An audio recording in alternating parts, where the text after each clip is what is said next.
Mother. Man. Man, I don't know what all this crying's about. Them bitches is all whores anyway. Spreading faster than a case of the clap in a trailer court. Able to shatter eardrums within a 666-mile radius. A podcast more brutal than all the rest. It's Murder Metal Mayhem!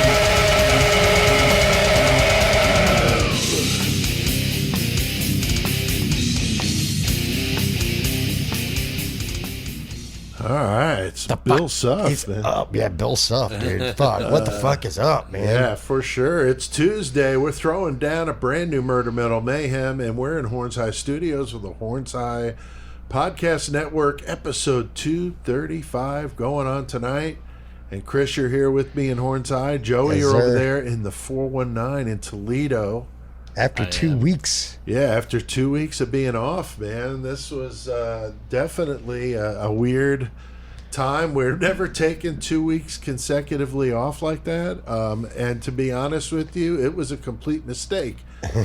When I figure out the top, when we type out the topics for each month, you know, I put the date of the Tuesday we're going to record on it. And somehow or another, I missed that there was one more in August or something like that, or the date I put down was the second Tuesday in September instead of the first, something goofy like that. So, God damn it, Pete. So when I got looking at things and I was getting things set up for the bonus episode, I'm like, wait a second, there's like 2 bonus, what the hell? And then I'm like, well, whatever. I mean, we've never done it before. It was nice to catch up on some stuff. I worked on some of the audiobook. I'm not gonna lie, it was pretty nice having a couple Tuesdays off. Nothing wrong with it, because you know we do this every Tuesday. He said doo-doo. for 5+ years now. So And we had some listens during that time, so obviously people were checking out some ones they hadn't heard for a while. oh, without a heard doubt, before, so. without a doubt. And Joey, great to see you survived another full terror assault, dude. I'm sure you had a great time. I've been seeing it's some of the fucking pictures. awesome. You post some great pictures too, dude. So that's cool. Yeah, we'll talk about that in metal, but it was a good time for sure. Awesome. And the new Anton LaVey mask here, Chris, Ooh, from Sick Dude, Rick. it looks pretty fire. The pictures look good, but once you actually look at it, it's like, that makes sense. The red light behind it on the inverted cross stand, which you can't get anymore from Sick Rick, so I'm lucky to have one that I've got with the Venom mask. So the black metal Dominus mask is on the tabletop stand that Rick sells, and then We're thinking of doing something custom to that stand to make it look fucking pretty badass. Yeah, we got some skulls on there, and the red light just looks bitchin'. So if you looked on our Facebook page, I posted a picture, but I'll do another one tonight because it just looks so wicked. So definitely digging that from Sick Rick. Sick Rick masks, just fucking amazing. So what shirts we got on tonight, Chris? What are you doing? I have on a new Murder Machine clothing shirt. There you go. Fuck yeah. Fucking, since I wasn't able to go to FTA this year, my brother Michael, he was fucking kind enough to at least scoop me up a shirt and bring back to me. Oh, that's cool. Fuck yeah, Michael. I appreciate you, bro. Love you. That's awesome, man. That's very, very cool. What about you, Joey? And I also picked up my shirt at Full Terror Assault, and it's the purple logo Necro Cannibal Ass Grinder logo shirt, which is pretty fucking badass. So I'm glad to have this. That's fucking dope. Nice. Yeah, I saw some good pictures you posted at Trash Dick. That was cool. And like I said, anxious to hear the story about it in metal. And then you got your Toledo hat on, which has been kind of a staple with you. So. Yeah, rock this. I figure going down Texas in a week or so to play a show down there, I'm going to have to rock this motherfucker down that way. Oh, yeah, dude. That's awesome, dude. And I wore my Venom Welcome to Hell shirt just in tribute to our new Satan corner over there. The Satan corner of Horns High. So I think if anybody was brave enough to come in here, like for bad reasons, that would make them just turn around and say, I'm getting the fuck out of here. There's something wrong about this. That just looks fucked up. So, yeah, definitely digging it.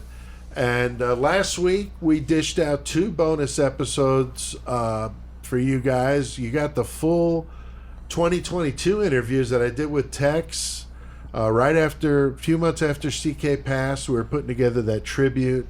And so it was part of that, but there were other questions about his preparation and that. People really, really liked that one. And they also really liked the one I did from 2022 with Mick, which I think was the first interview with him. So it's a longer interview. It's like 55 minutes. And we get into a lot of stuff. But, he's the former Australian police officer that's a listener, a 666 Club member, a good friend now. And we get him on doing Australian true crime. I'm actually going to be talking to him a week from Saturday, so anxious to do that. And we talk about Vegemite. We talk about Australian beer. It was a good conversation. So both of those did very well. Those were previously a bit, able to be listened to by our 666 Club members, the Patreon supporters. So we released them to everybody else. And they were neck and neck in listens. They were hovering right over, just passing 700 apiece. So they both did really well for episodes like that. So we appreciate it. And thank you very much for those that checked it out. Got a lot of good compliments from people about it. Fucking A, dude. Tonight we're going back to our roots, though, here on Murder Metal Mayhem, Chris. Hence the murder. That's right. Getting nasty again with some old school serial killer shit, some rape van. It's going to be fucked up. And we're talking Bill Suff. I bet a lot of people don't know about this dude. Kind of quiet, but he was active from 1974 to 1991. This motherfucker was convicted of murdering his 2-month-old infant daughter in Texas. Fucking insane. Got 70 fucking years, but got out early on parole. Why, I don't fucking know. And continued to murder when he moved to California and slew a bunch of fucking prostitutes. Nasty shit, torture, really fucking sick. It's a case that's going to piss you the fuck off. Because if he would have served his fucking time in Texas, none of this shit would have happened. Other than the baby, none of this shit would have happened. So it's going to be a good one, and we're doing that in our murder segment. So you got that to look forward to.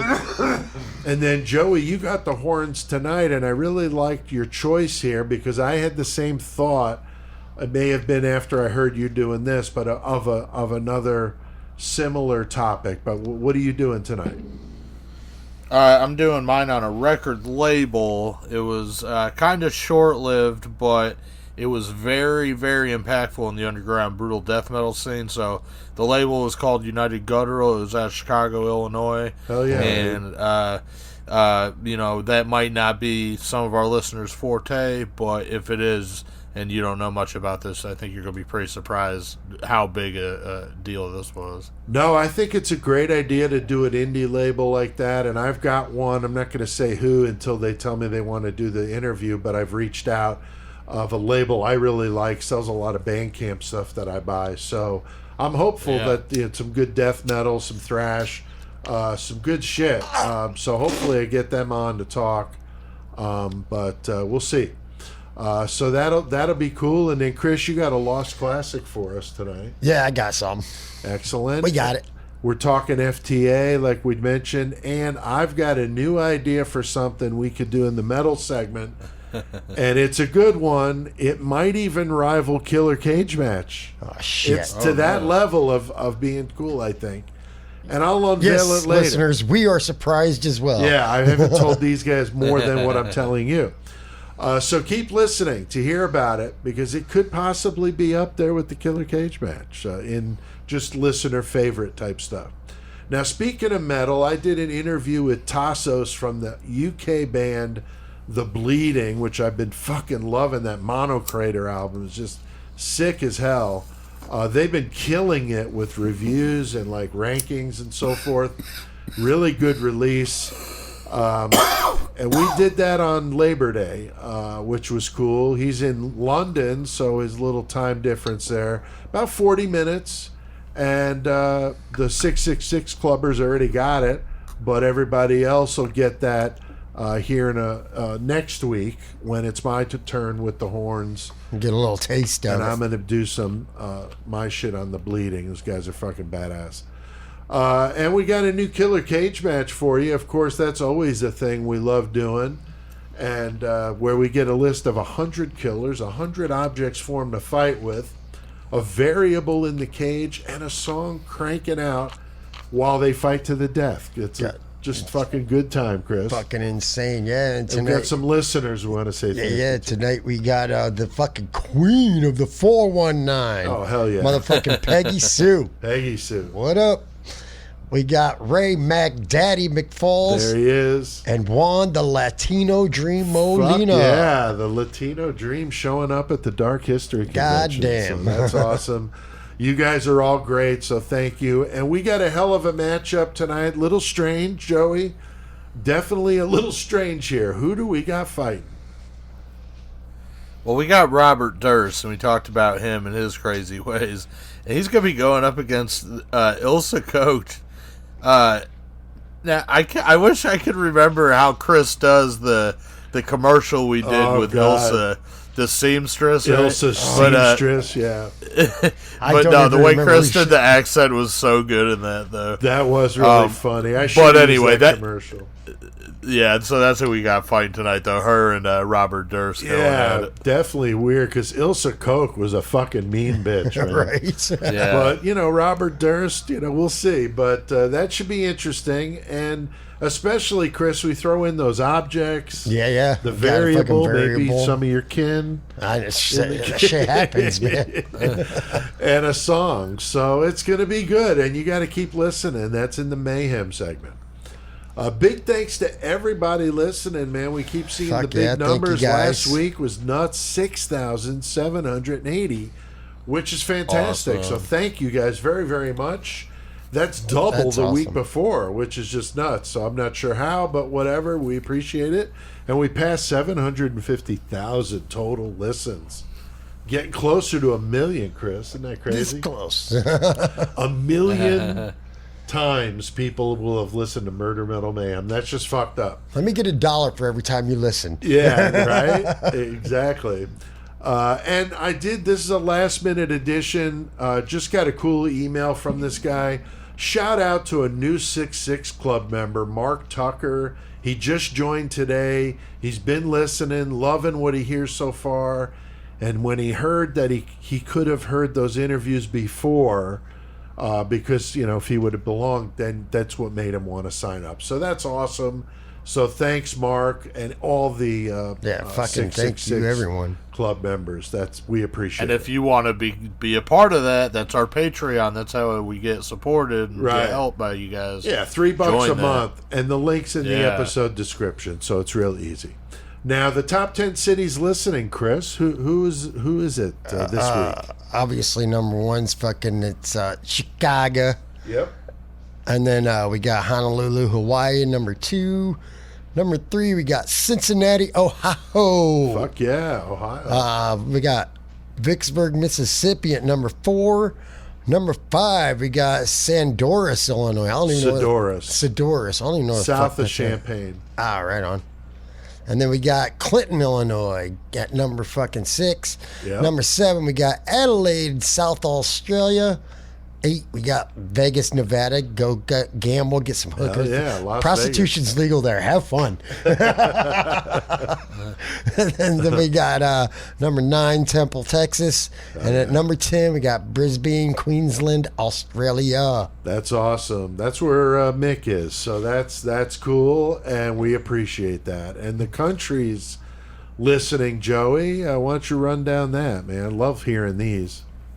U.S. still huge with 84% of the listens, but after that we have Australia, Canada, the UK, Germany, Sweden, Taiwan, Montenegro, Mexico, Cambodia, and Malaysia. Fuck yeah, man. Just thinking about some dude in Cambodia jamming the fuck out of some Murder Metal Mayhem. This is awesome. So thank you. Maybe it's during a holiday in Cambodia. It could be. It could be a holiday. We got Pol Pot coming up in November. They'll want to hear about that. Oh, yeah. Sick fuck. Now, make sure you guys check out that website, murdermetalmayhem.com. You can also join the 666 Club through there, which is cheaper there, as a matter of fact, 25% off. But we got other merch. We got T-shirts. got some stickers, got the activity book. And this Sunday, I'm going to be at Market on Main in Hayworth, Illinois.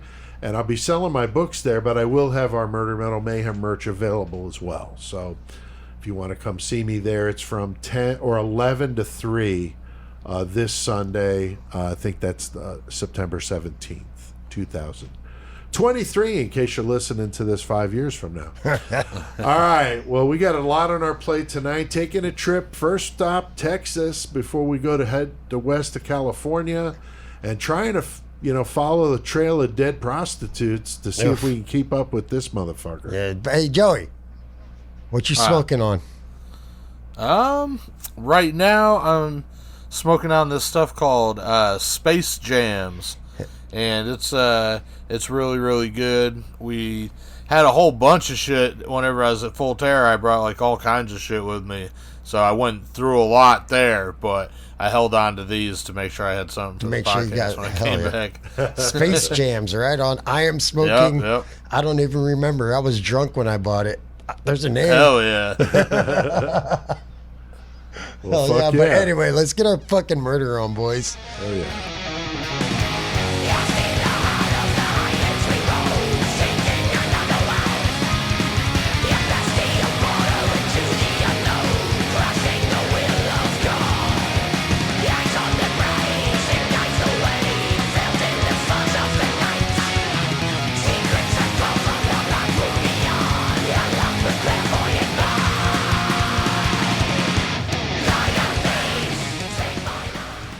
Fuck yeah, man. A one-man band called Hell Ripper. Fucking digging that shit from Scotland. And that was the song, Chris, I did this just for you, Goat Vomit Nightmare. Fuck yeah. Great song title. Love the song titles. Love this album title, Warlocks, Grim, and Weathered Hags. Hell yeah. Love this dude. Fucking killer stuff. I learned about him from the interview I did with The Bleeding. He was telling me about this guy. So great stuff. Yeah, because you always ask, like, what have you been listening to? Yeah, what have you been lately? digging? And I found out about him and another band called Maul, who's from Fargo, North Dakota. That's fucking brutal, fucking old school death metal. Trying to reach out to them as well for an interview. But great stuff here from Hell Ripper. A lot of Bandcamp shit. He's really very active, putting music out like a lot. So that's fucking killer. And he plays all the instruments, drums and all. So fucking A.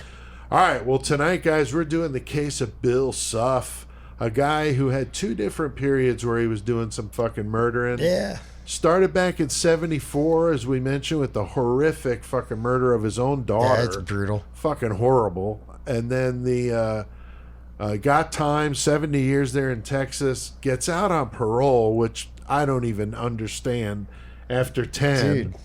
Moves back to California, even though he wasn't supposed to leave the state, and starts going on a fucking killing prostitute rampage until he's arrested at 92. So this motherfucker, so there's a lot of stuff about this case that reminds me of other serial killers. Oh, yeah. He's kind of like a conglomeration of like 10 or 12. He does some crazy shit, and we're going to talk about it. And it's a classic serial killer case with a lot of interesting twists. I'm surprised, like you mentioned, Chris, he's not well known, but like Joey pointed out, there was a lot of shit going on at the time. But fucking Dahmer, he's getting the year before, yeah. So he's sensational as fuck. Right, like this dude's eating people. This guy's over here in California killing prostitutes, which is fucked up. Yeah, but, like they nobody don't cares. Get the same weight. This guy fucking in Wisconsin starts eating people, and they're like, "Oh, don't worry about that." Yeah, and fucking Rodney King was going on. The trial for Rodney King, so everybody's watching that to see what's going on. Like, right. It's fucking crazy, dude. Like something, but this dude is pretty prolific in what he did. He really is. He just kind of got buried in there. Another one too, fucking Desert Storm. That was wall to wall every night. Right. People watching that shit, So now, Joey, Bill Suff is one that you've brought up before, and when we talk about ones that we want to do. And what is it though about this guy that interests you? I think it was just because he was a part of that whole, 90s California deal. Like, he did the killings in Texas. So we're going to get into it. It's a wild story, but I mean, he was out there during that, really thick age of killing going on out there on the West Coast. So he was part of that, and he was like we've said, he was kind of a little more unknown because of some other names that took over. And I just, his story, because of learning about all those other big ones, he would always become connected. So you would hear about him every now and then if you were doing, a lot of deep dives and shit. Right. So, it was just a matter of time before we talked about him, I think. And when we do killers, ones like this, I always feel like we do really, really well because they follow the same MOs as some of the worst of the killers that we talk about, but it's enough where other people don't know about them that we're kind of giving some information for you to hear. Yeah, and then when they hear it, they're just like, wait, that sounds like Green River Killer. Didn't even hear about this motherfucker, so I bet we'll get a lot of that tonight. And I wonder, Joey, any songs that you're aware of written about him? No, and I even tried to look up if there was any more like folksy things or anything like that, but a little bit of like I think movies or stuff that were based off it, and one of the New Detectives or something like that shows was based off the Bill Suff story. But with Bill Suff, not too much in the popular media, so you're just gonna have to go check out some of his interviews and documentaries about him. Yeah, and I'm going to mention it. This was a last addition to the last updates I gave you guys, but something I watched that I found out some interesting things about him from a fellow death row inmate that I thought would be interesting at the end. We'll throw that stuff in there. So I didn't know much about this guy until I stumbled on the World's Most Evil Killers episode and was like, whoa, I remember you mentioning him, Joey, and then saw that. I'm like, fuck yeah. And so it's an interesting one, and I'm definitely anxious to do it. So, all right, well, Bill Suff is born in Torrance, California in 1950, which is kind of near Los Angeles. He's the oldest of 5 kids, born into a bad, home, a lot of arguing, throwing dishes, shit like that. Mom very dominating, and the dad kind of absent, not really giving a fuck. Kind of reminds me of Gacy and Geen and their upbringings a little bit, with the dominant mother and the father that's just kind of there, whatever. So, and then, like you said, Chris, he's just like, fuck this. Bill's 16. He's the oldest. Dad's like, you know what? I need to go get me a pack of cigarettes, son. I'll see you in a few minutes. Never coming back. Daddy's never coming back. I need a new pack of Marlboros. I'll be right back. Right. So 35 years later, hey, son, heard you won the lottery. Yeah, right. Exactly.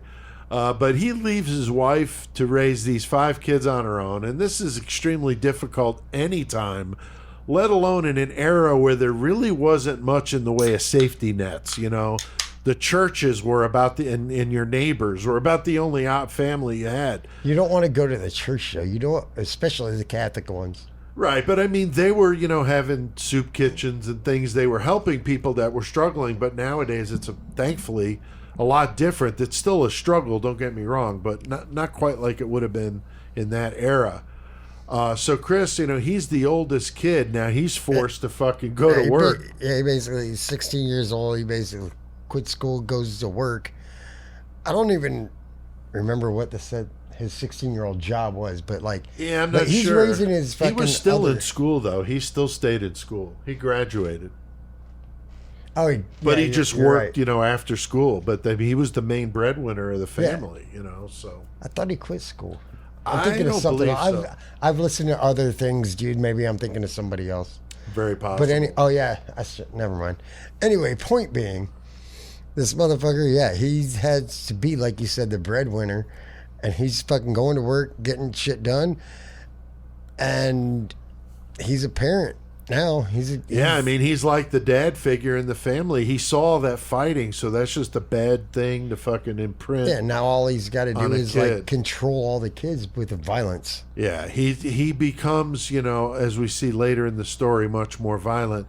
But his mom remarries, but stepdad not as much low key like the other one.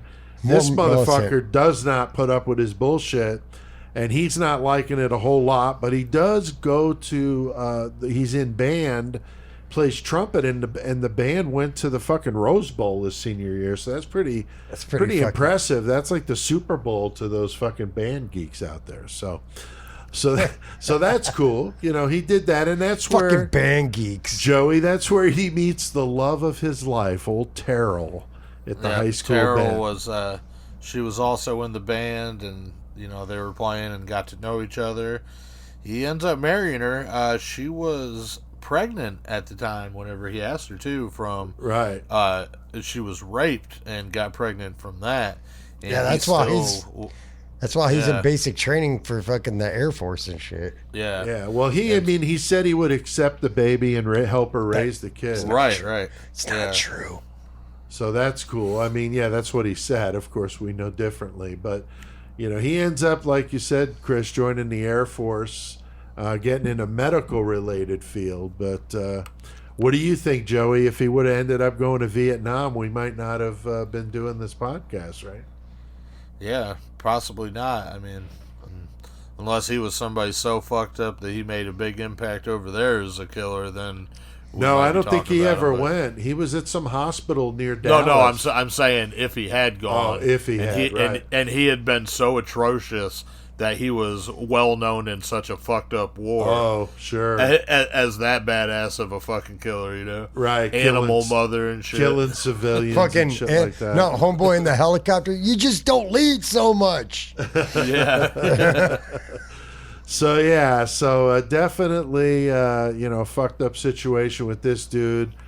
He lies to the new wife that they're not allowed to have kids where the housing is, so she's got to leave the kid with his mom and stepdad, and he arranges a fucking adoption. That's fucking weird. So he adopts out his wife's other child, that she had with this when she was raped. Dude, controlled everything. He loved it. Exactly.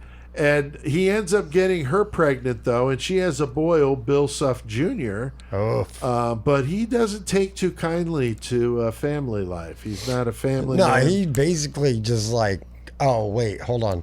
Now my wife is not paying attention to me, paying attention to you. That's right. I fucking hate you. That's right. That was his mentality. Yeah, exactly. And she gets pregnant again. This time she has a girl. 1974, Bill's 24 years old, which is how old I was when I was dealing with the Army with a wife and two small kids with not making very much money. So money being tight leads to a lot of stress in the family. I'm not giving him an excuse. I'm just saying. No. I'm not punching my fucking child. Right. But that certainly adds to the stress when you're struggling financially. And he had so many bad examples of the way his parents dealt with shit. He leaves the Air Force, but she says she never knew exactly why. He didn't tell her. Was he discharged?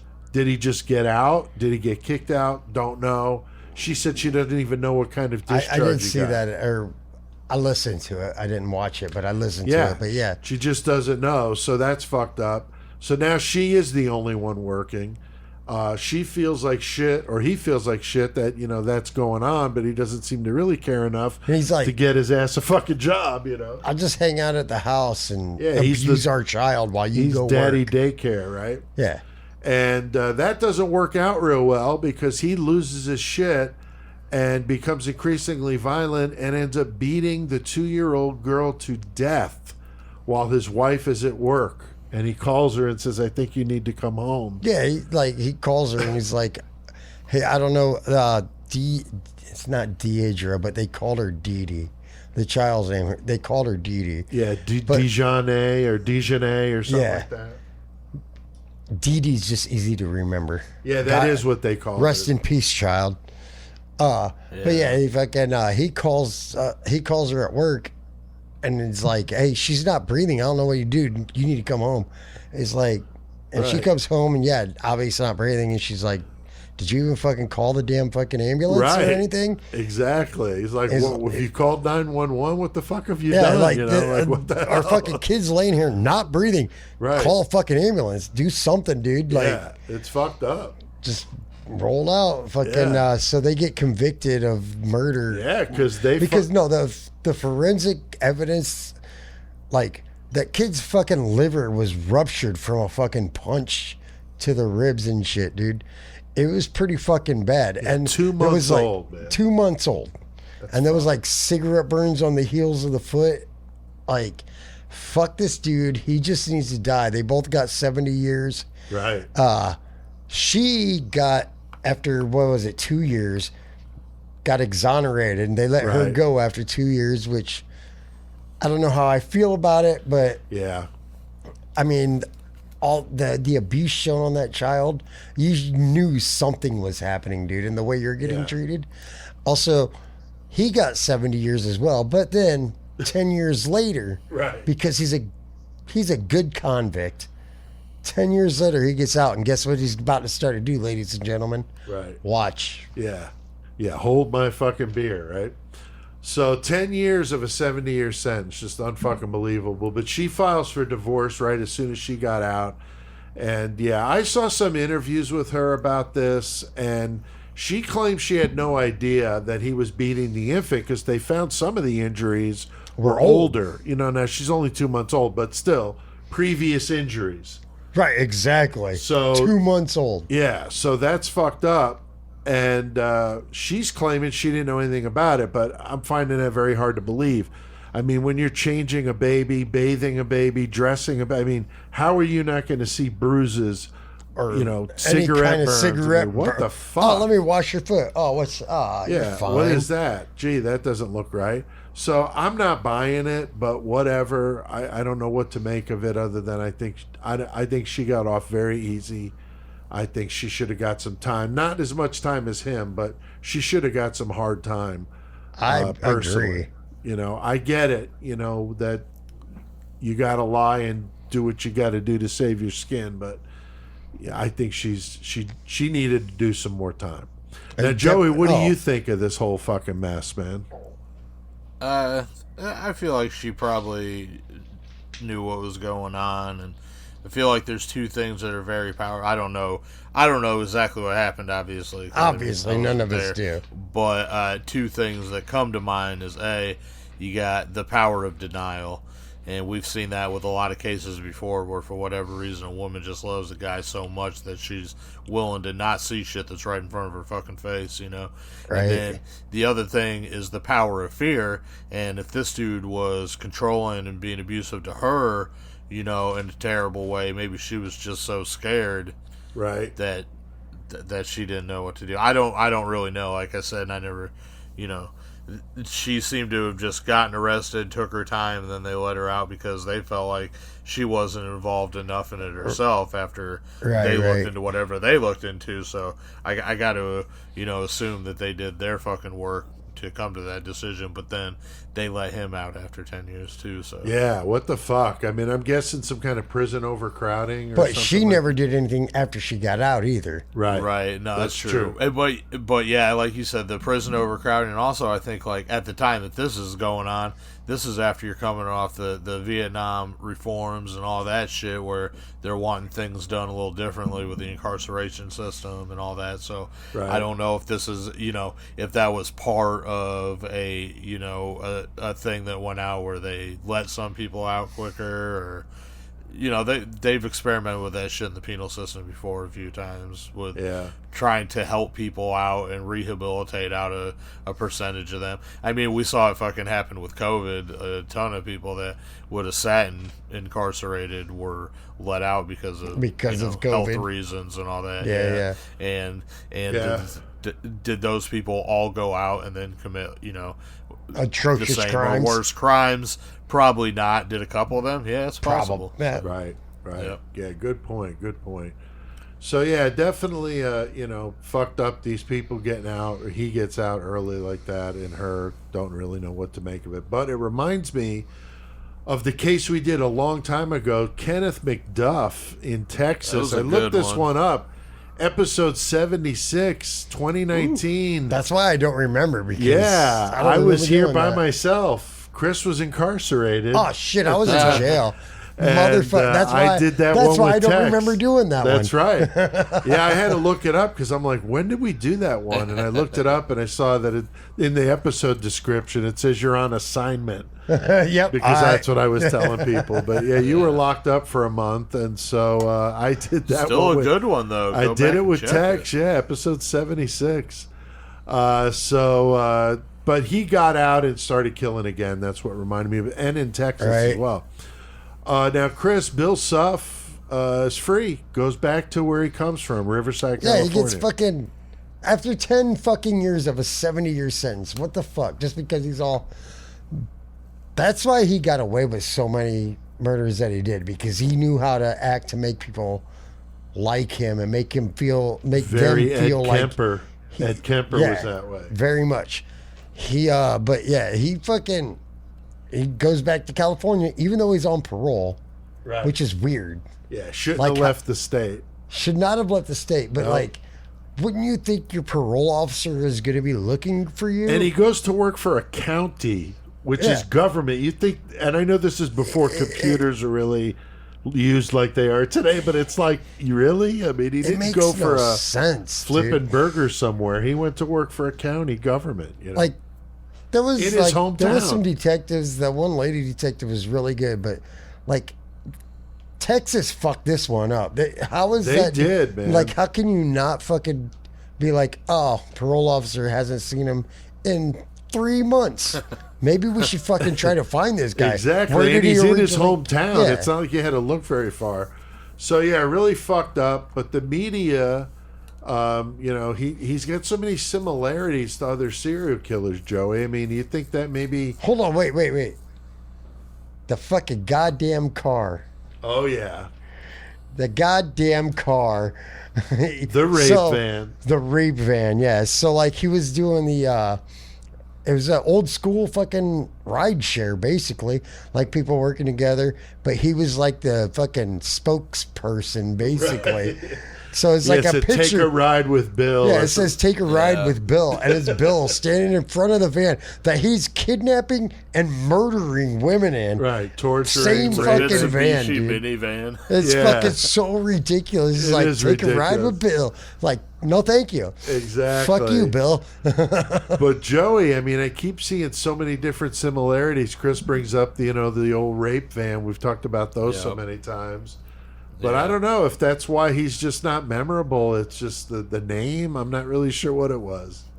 Well, and I mean, I don't know. It's really hard to tell because you want to be like, a big part of why the ball was dropped with this case, of course, is because a lot of the victims were prostitutes, and unfortunately, that wasn't high on Riverside and those cities' radar to work those cases. It wasn't high priority for them. They came out and talked press releases and shit while this was going on. Right. That's exactly how the public took it. It's like, this kind of sucks, but that they are they put themselves in these situations. So if we could get to looking into it, we will, but I wouldn't hold your breath. That's basically like how it came out, and, so there is a possibility that, he was under the radar because of that, even whenever he was found out to be who he was, I mean, it just, I don't know. It just didn't strike a nerve. But if you look at, like, the Hillside Stranglers, I mean, they were kind of doing the same thing, I guess. So I don't know. But they weren't all prostitutes that they were getting. But they were also... I think about, like, Ridgeway. I'm clearing the streets of the filth. Right. Yeah. Oh, very Ridgeway, for sure, with that. Shawcross. But also what kind of blows my mind, that, like, I was going to say, because the Hillside Stranglers, like, they posed some of the bodies and did all that, but... Bill Suff, like, we'll talk about that, man. He did some fucking brutal shit with the corpses too. He did. Oh yeah, he did. Yeah, a lot of similarities with this dude to others, So I really don't know. Maybe his name's just so boring sounding, or he didn't get a cool nickname. He didn't. I mean, Riverdale prostitute killer. That's just kind of like Spokane. It's like the screen door. Yeah, screen door intruder. Like, later though, Lake Elsinore killer, not sexy enough, but just not cool nicknames. They need to come to us. to name these serial killers. I think we'd come up with cooler nicknames, but they could have called them the Madonna Whore Killer, and that would have been way cooler. That would have been much more badass, because he had one of those Madonna whore complexes, and I know we've mentioned that before. And if there is not a band under this name, what the fuck are they waiting for? And I say that because for years I have said I want to start a band called Satan's Taint. I just thought it would be funny. I was reading an interview with Bobby Gustafson, the original Overkill guitar player, who has a side project called Satan's Taint, and it's fucking badass. Nice. It's on streaming and shit. Check it out. Satan's Taint. It's fucking cool, thrashy. It's fucking badass. Speed metal kind of thrash. It's good. So we have mentioned these. Now, I don't think they got that from me. I'm just saying, like, we've come across so many good ones. Madonna Whore Complex would be amazing. But that's when a guy thinks that women are either, like, virginal, God, like, pure, perfect, or total whores. No in between. Right. And that's obviously, not fucking right. And he, puts his mother up on a pedestal. And if they're not perfect, they're just a total whore. So he just feels that women are disgusting. He doesn't want anything to do with them, but oddly enough, he uses them for prostitution. He does. He bangs them, but he hates. Yeah, he hates women. This guy that I'm going to talk about later that's on death row with him said he fucking hates women. I mean, he doesn't want anything to do with them. The only thing he wants them for is when he needs sex. Other than that, he has no use for them whatsoever. Sex and murder. Yeah. So he's fucked up. These women trusted him because he was such a common figure there. And we've seen this so many times. The women like them. They feel comfortable around them. But unfortunately, he doesn't return the fucking feeling. He's fucking hating on them. And he's a true fucking psychopath. Has absolutely no feelings for anything. People, animals, nothing. I mean, this guy has no feeling, and it's fucked up. Even his own child, as we were talking about. So every reaction he has is fake. He is an actor. That's one of the things that this guy on death row talks about, that he learns the behavior from studying how normal people react to things. The behavior panel on YouTube talks about this as well. And we know psychopaths are incredibly amazing at this, and the ones that are the scariest because they make you think that they're totally normal. Like we talk about so many times, Chris, like Gacy, Bundy, fucking, they're all fucking crazy. Like, and also but they're like likable. when they're yeah, exactly. And then they get into like the county or politics or whatever, and they're in with the even fucking goddamn dude that fucked his mom's head. Kemper. Yeah, he was with the cops all the time. Right. That's the only way I remembered his name, dude. Fucked his mom's head. Like, what do you want? I was thinking that it's not his name, Kevin Smith or whatever that kid was that killed and raped his mom or fucked her corpse. He lost his virginity to his mom's corpse. Oh yeah. What the fuck is that? Yeah, that one's I think his name's Kevin something, but anyway. Damn, yeah. That's rough. Dude. That'd be a good bonus episode. Yeah, because there ain't much to that. It's just but anyway, fucking like we were talking about earlier, fucking take a ride with Bill, man. Could you imagine though, dude? Like, now you're seeing this picture. This guy fucking raped, murdered, just hurt your family member that bad and made them suffer. And now this picture's like still on a billboard. Maybe you just found out, but that picture's like on a billboard, like him standing next to that van. Right. How fucking crazy would that be? Yeah. It's like, no, take that shit down. If anybody's got that newsletter, can you please make us a copy of it? I would love to have that on the walls in here.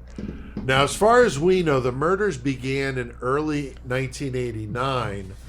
He picks up a prostitute named Rhonda Jetmore. At first, he tries to scam her. He tells her he's got a 20 and it's really a 1. And she has a fucking flashlight. She sees it and she fucking decks him with the flashlight. He bashes his head. And it's a clusterfuck to get out of this fucking van, but she manages to do it and gets a fucking ride and gets away. Now, I read in one place, but only one place, that the person that picked her up knew her, and that the person, I don't know if it was a man or a woman, took a shot at Suff and missed. But I find that hard to believe that I heard that nowhere else. So I'm thinking that's doubtful. Right. But she got away, so that's good. But Joey, as we know from these other killers, Bill Suff learned a little something from that altercation. Yeah. Yeah, he's not going to fucking leave anybody that can fucking point him out no more. Fuck witnesses. Right. They found the body of the prostitute Kimberly Little in June of '89, and she was obviously tortured. We talked about how this guy gets down with the cigarette burns. They said that he covered the face and upper body with a towel. Yeah. Now, he did that with some of his victims. We were talking about later on. He takes it to a little more of an extreme. But, yeah, either he was ashamed and he didn't like him looking at him. We've heard some killers that, think like that. Or he is so disgusted by their face and he just wants to fucking pretty much erase their face from the whole picture and disgrace them. Yeah, definitely weird with the covering the face. Like you said correctly, Joey, did it for some. It's almost like he's embarrassed. I don't really know. But then he spreads their legs open and shows their fucking... Yeah, real nasty shit like that. Yeah. So December of '89, they find another dead prostitute, similar to the way he had done it before. Lots of violence.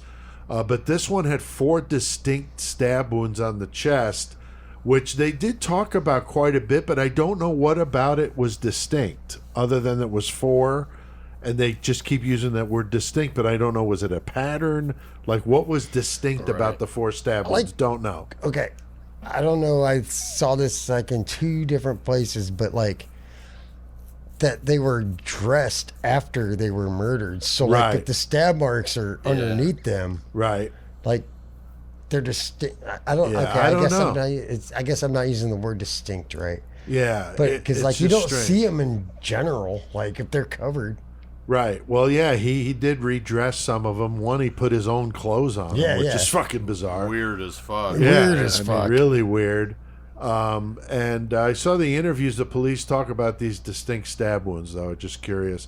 Her nipples were cut off, and then Suff put a light bulb into her vagina after he stabbed her repeatedly in the vagina. So what the fuck? I bet the cops would have really freaked out if that bulb would have been on in there. Right. Uncle Fester style. Right. Fucking, I saw there, I ran across like this one documentary about Bill Suff, and I might have to look up this dude's shit again, the guy that did this, because it was probably like 20 minutes, but the guy basically talked like he was a fucking mobster or something. Yeah. The narrator. And it, like, as soon as the thing started, it said, "This isn't for pussies," and whatever else. And the guy is straight up like, "Yeah, these fucking dirty whores, this bitch had a light bulb stuffed in a pussy. Yeah, and if anybody that don't know, that's not how you use a light bulb. It's not how it works." Jesus but he's like, Christ. he was like, "This dirty bitch had her tits cut off. Oh, are you offended? Well, that's too bad. You're on our page, And he's this guy was fucking super based and shit. But I'm gonna have to figure out where it was again, because and not only that, but he was showing, and this is all on YouTube, which I was kind of surprised too, but he was showing all the actual crime scene photos of all the prostitutes, like, and the tits cut off and all that shit. You saw all that in this dude's shit. So it was goofy and it was super offensive, but it was really old school approach to talking morbid shit. You know what I'm saying? Like we've all kind of like gone a little bit, Right. We've all mellowed down. It's a little chiller than we might have talked back in the day about some of the same cases. If it was the internet in the fucking early 2000s, we'd just be fucking God. what? Yeah, exactly. Exactly. So anyway, if anybody's looking this dude shit up and runs across that guy, fucking drop us a comment you heard it too, because that was ridiculous shit. Oh wow! Now I did see in one documentary they referred to it as the vaginal vault. Yeah, I thought that was kind of a cool name for a band, you know. But I remember Jenny was sitting with me. And vaginal vault, she's like, I've never heard it called that. I'm like, I fucking, that's one of the docs I was pretty listening funny. to today. Yeah, it was pretty funny just out of the blue. The what? So, the dude, Chris, is just brutal as hell. I mean, he keeps this shit rolling, though, dude. Yeah, he just keeps doing what he's doing. He's got a fucking MO, what he does. Not giving a fuck. Like, no, and he's just like, cool, I'm going to go kill another one. They'll never find me. Fuck it. But 2 more other women are found. They both been fucking beat the fuck up, tortured, fucking strangled. Oh man, god damn it! I just want to listen to Cannibal Corpse so bad right now. But yeah, this is January and February of 1990. Though. Yeah. But yeah, the strangling stocking. That's like fucking the old school, like fucking very old school, like 1950 shit. Like, you know, Boston what, Strangler. Yeah, the Boston Strangler. Yeah, that would have been sure. the big one for sure. But we talk about that a lot. But yeah, he used ropes and stockings, kind of interchanged them both. But he's starting to, you know, they're starting to see the ligatures now. Yeah, and the cutting off titties. Yeah, and then fucking takes old girl out of the grapefruit. Yeah, grape. So I heard orange, I heard grapefruit, and I heard citrus. There was one in the orange grove. Okay. This one was in the grapefruit orchard. Okay, so maybe it was when I heard citrus, it was the combination of the two. Possibly. Citrus orchards. Yeah, this area is very known for that. Right. That's like their thing. Fucking his killings brought a demise to the orange fields out there. Yeah, yeah, like some kind of curse on them, and people weren't wanting to buy them. They're like, no, we do not want oranges out of this place because the fact that grapefruit one, he just like ate part of a grapefruit, which number one is disgusting. I hate grapefruit. And number two, you just have his body there, and you're just gonna hang out and eat a piece of fruit. Like no, most people are gonna fucking run. Piece of fruit. Yeah, a disgusting piece of fruit. Yeah, he only ate part of it. Maybe he's like, "What the fuck am I eating a grapefruit? Fucking gross, this shit is nasty. I thought it was an orange. Fuck this." It was probably trying to get the taste of her rancid pussy out. Oh, damn! But he covers her face up with a shirt. So partially eating grapefruit, though, you know, he's leaving fucking DNA, Joey, all over the fucking place. I mean, this dude not giving a fuck, man. No, not at all. And if he had been more on his nerd shit back then and been reading some magazines about fucking science and shit, he might have realized that he was in for a fucking rude awakening whenever he was leaving all that evidence behind, because DNA was something that was coming about at that time. Right. And sure enough, you know, he was leaving his semen, he was leaving his saliva, saliva on grapefruit rinds on the corpse. Fucking right. Who knows what else they collected on this dude, because the counties had all kinds of evidence on him. Yeah, and there's even other stuff too, like we're going to talk about tire tracks, footprints, of carpet fiber. I mean, there was like every possible piece of evidence you could leave behind. This guy did it, other than maybe a piece of his mail. Yeah. You know, that would have been the only thing, hella craft style. I think he was just in the mind frame that fucking, if there was no way that he could be connected to that person, you know, personally or whatever, then there was never going to be a link to him to get caught. And also, the other thing is however long he's been doing this, he probably feels like he's good enough to get away with it each time, if obviously he's still out and free. Oh, yeah, they all think they're the smartest people in the world, right? Right. So he is leaving some really good tire tracks, but what makes it very distinct is that he had 4 different brands of tires on his car. So it's very distinctive. So they start seeing this pattern. He's going to these orange groves and places where there's soft dirt and leaving like perfect tire tracks where they're getting all these molds. So they're able to figure out it's the same fucking vehicle. And these detectives are even memorizing like which tires are on what part of the car, so that becomes a thing as we're going to get to. But he also is leaving footprints, really good footprints. And you're talking like old school detective work here. I mean, very impressed that they were able to stay with this one. I mean, they really did. I mean, they're overwhelmed. We've talked about Los Angeles being like a hotbed of serial killers, you know, when prostitutes, got Grim Sleeper.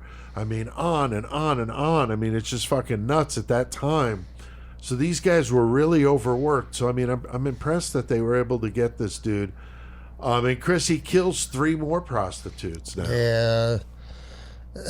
November, December of 90, and January of 90, in January of 91. Right. Basically, he's got 3 more. 3 months, 3 bodies. Putting it down, dude. Yep. But yeah, he basically the same shit. He's like, he's just picking up prostitutes, sex workers, if I want to be politically correct. Fucking, and just like taking them on, and just beating them and raping them and torturing them, raping them. Sounds like a Leviticity song. It's about pussy, not Satan. That's right. And another with the breast cut off. Yeah, they found that motherfucker 30 feet away. He's like a fucking goddamn shot put or something. I'll go with a discus, dude. There you go. Yeah, what the fuck? I mean, he's just throwing. He just this like shit tosses away. it away, and then he's posing these bodies like I was talking about it. He'd have them like legs spread open and shit. Right. Like, yeah, totally disrespectful. Like, whoever finds this is gonna know that something bad happened, and this isn't just an accidental. Oh, somebody had a heart attack, which they're all young anyway. Yeah, and they're remote. OD. They're remote too, so people are finding them on like the outskirts of town type of thing. I saw one had one of their socks shoved down their throat to suffocate them. That's fucked up. Shit, I didn't even see that shit. Yeah, that's fucked up. So definitely, they know they're onto a serial killer at this point. The media's freaking the fuck out. A common thing that I heard on the docs I watched, killers don't change things up when they murder and how they dispose of them. But we know that's not true. I mean, Catherine Ramsland's been on the show twice. She was on one of the docs I watched. She doesn't get into this, but they were talking about that because it threw him off that he changed the way he did what he did. But that's not uncommon as they start to find what works and what doesn't and kind of hone their thing, their rituals. So I thought that was incorrect. I think it's because control. Very much with him, he was a narcissist, and all about the control. The media start really going crazy with this shit, and that's understandable. That's where the Riverside prostitute killer comes from. But today, God forbid you use that word, but fuck, I don't care. What word? Better than whore or hooker, I guess. Fucking whores? What you doing in my house with all these whores without my permission? It was that time that Suff meets Cheryl, an 18-year-old girl. What the fuck was she thinking? Gets into a whirlwind romance. He's 40. She's 22 years younger than him. And he manipulates the fuck out of this poor girl, lying to her. She thinks he's the shit. He's got this job at the county, talking all kinds of smack. We know this guy's a shit talker. We'll talk about that later. But he's saying he's got business to tend to at all hours of the night. So he's out fucking prostitutes, and he's telling her he's on some kind of county disaster preparedness. Disaster relief, handing out flyers. Handing out flyers at 3 a.m. So this guy is fucking ridiculous. And this poor girl, believes it. And the marriage, though, goes south. She ends up getting pregnant. So, fuck, I mean, just the last thing he already any murdered female one of his needs children. Is to be impregnated by this dude. Yeah, he already murdered one of his kids. Right. So now he moves his operation to Lake Elsinore, Joey, a little 35 miles south, trying a little different scenery. He's still close to Riverside and the scene of his original crime. So now he's 35 miles south, and then if you go out in Southern California, out in that area, you're gonna know that's fucking might as well be 3 hours away, fucking with traffic and everything. So anyway, fucking. Right. So he's a little bit further, but he's still fucking killing people, though. He kills 3 more, Right. July, August, and September of 91. God damn. I mean, that's his one a tempo month. is pretty fucking aggressive. Yeah, I don't understand what the hell his deal. Like, if he's just so addicted to it and in such a frenzy, because he's got kids and women in his life, and he was working. Right. I don't know. This dude, obviously, his cubism was fucking insane, but I don't even think that he was really playing it off that hard, because, like, with the 18-year-old, like we were talking about, like, he would go out and do his thing, but she was also in a no-questions-asked situation. So, right. I mean, who knows what the hell you're doing. But this dude, man, he fucking definitely stayed busy with killing and everything else. Yeah, it's just fucking unbelievable, But these victims were found in a similar manner to the ones in Riverside, but they still thought they were 2 different ones. And I'm not sure if the police knew right away, though, that they were connected. I don't believe they were. But some of the Lake Elsinore victims, when they were found, they were very decomposed, so it was hard to tell exactly what happened. There was one they found that was decomposed, that was strangled with a nylon stocking, like a couple of the other victims. So again, a lot of similarities. And Chris, it was the victim, Catherine McDonald, who kind of changed things up with him. Yeah. So we got Catherine McDonald, who was a black girl, African American. I don't care. I'm going to say however on. She's a black chick. She was fucking prostitute, whatever, too. There had been a press conference or whatever where they were saying he's targeting white women. Only white women loves them. White and Hispanic, I think they said. I think Hispanic as well. And what was it? 2 days after that, like, boom. I think the day after. Was it the day after? It was close. It was like super fucking fast. It's just like, nope, taking this one down. You ain't telling me what to do. Right. And the same violence, the same everything. Almost worse with her. I mean, fucking horrible, man. Like fucking multiple really torture. stabbings. He's basically like, you can't tell me what to do. I'm gonna do what I want. And meanwhile, this dude's working for the county, handing fucking cops like fucking not uniforms, but he's furniture and stuff for the task force. Yeah, we're gonna get to that. But shit, dude. This poor Catherine McDonald was alive while he was cutting her breasts off. I mean, that's just fucked up.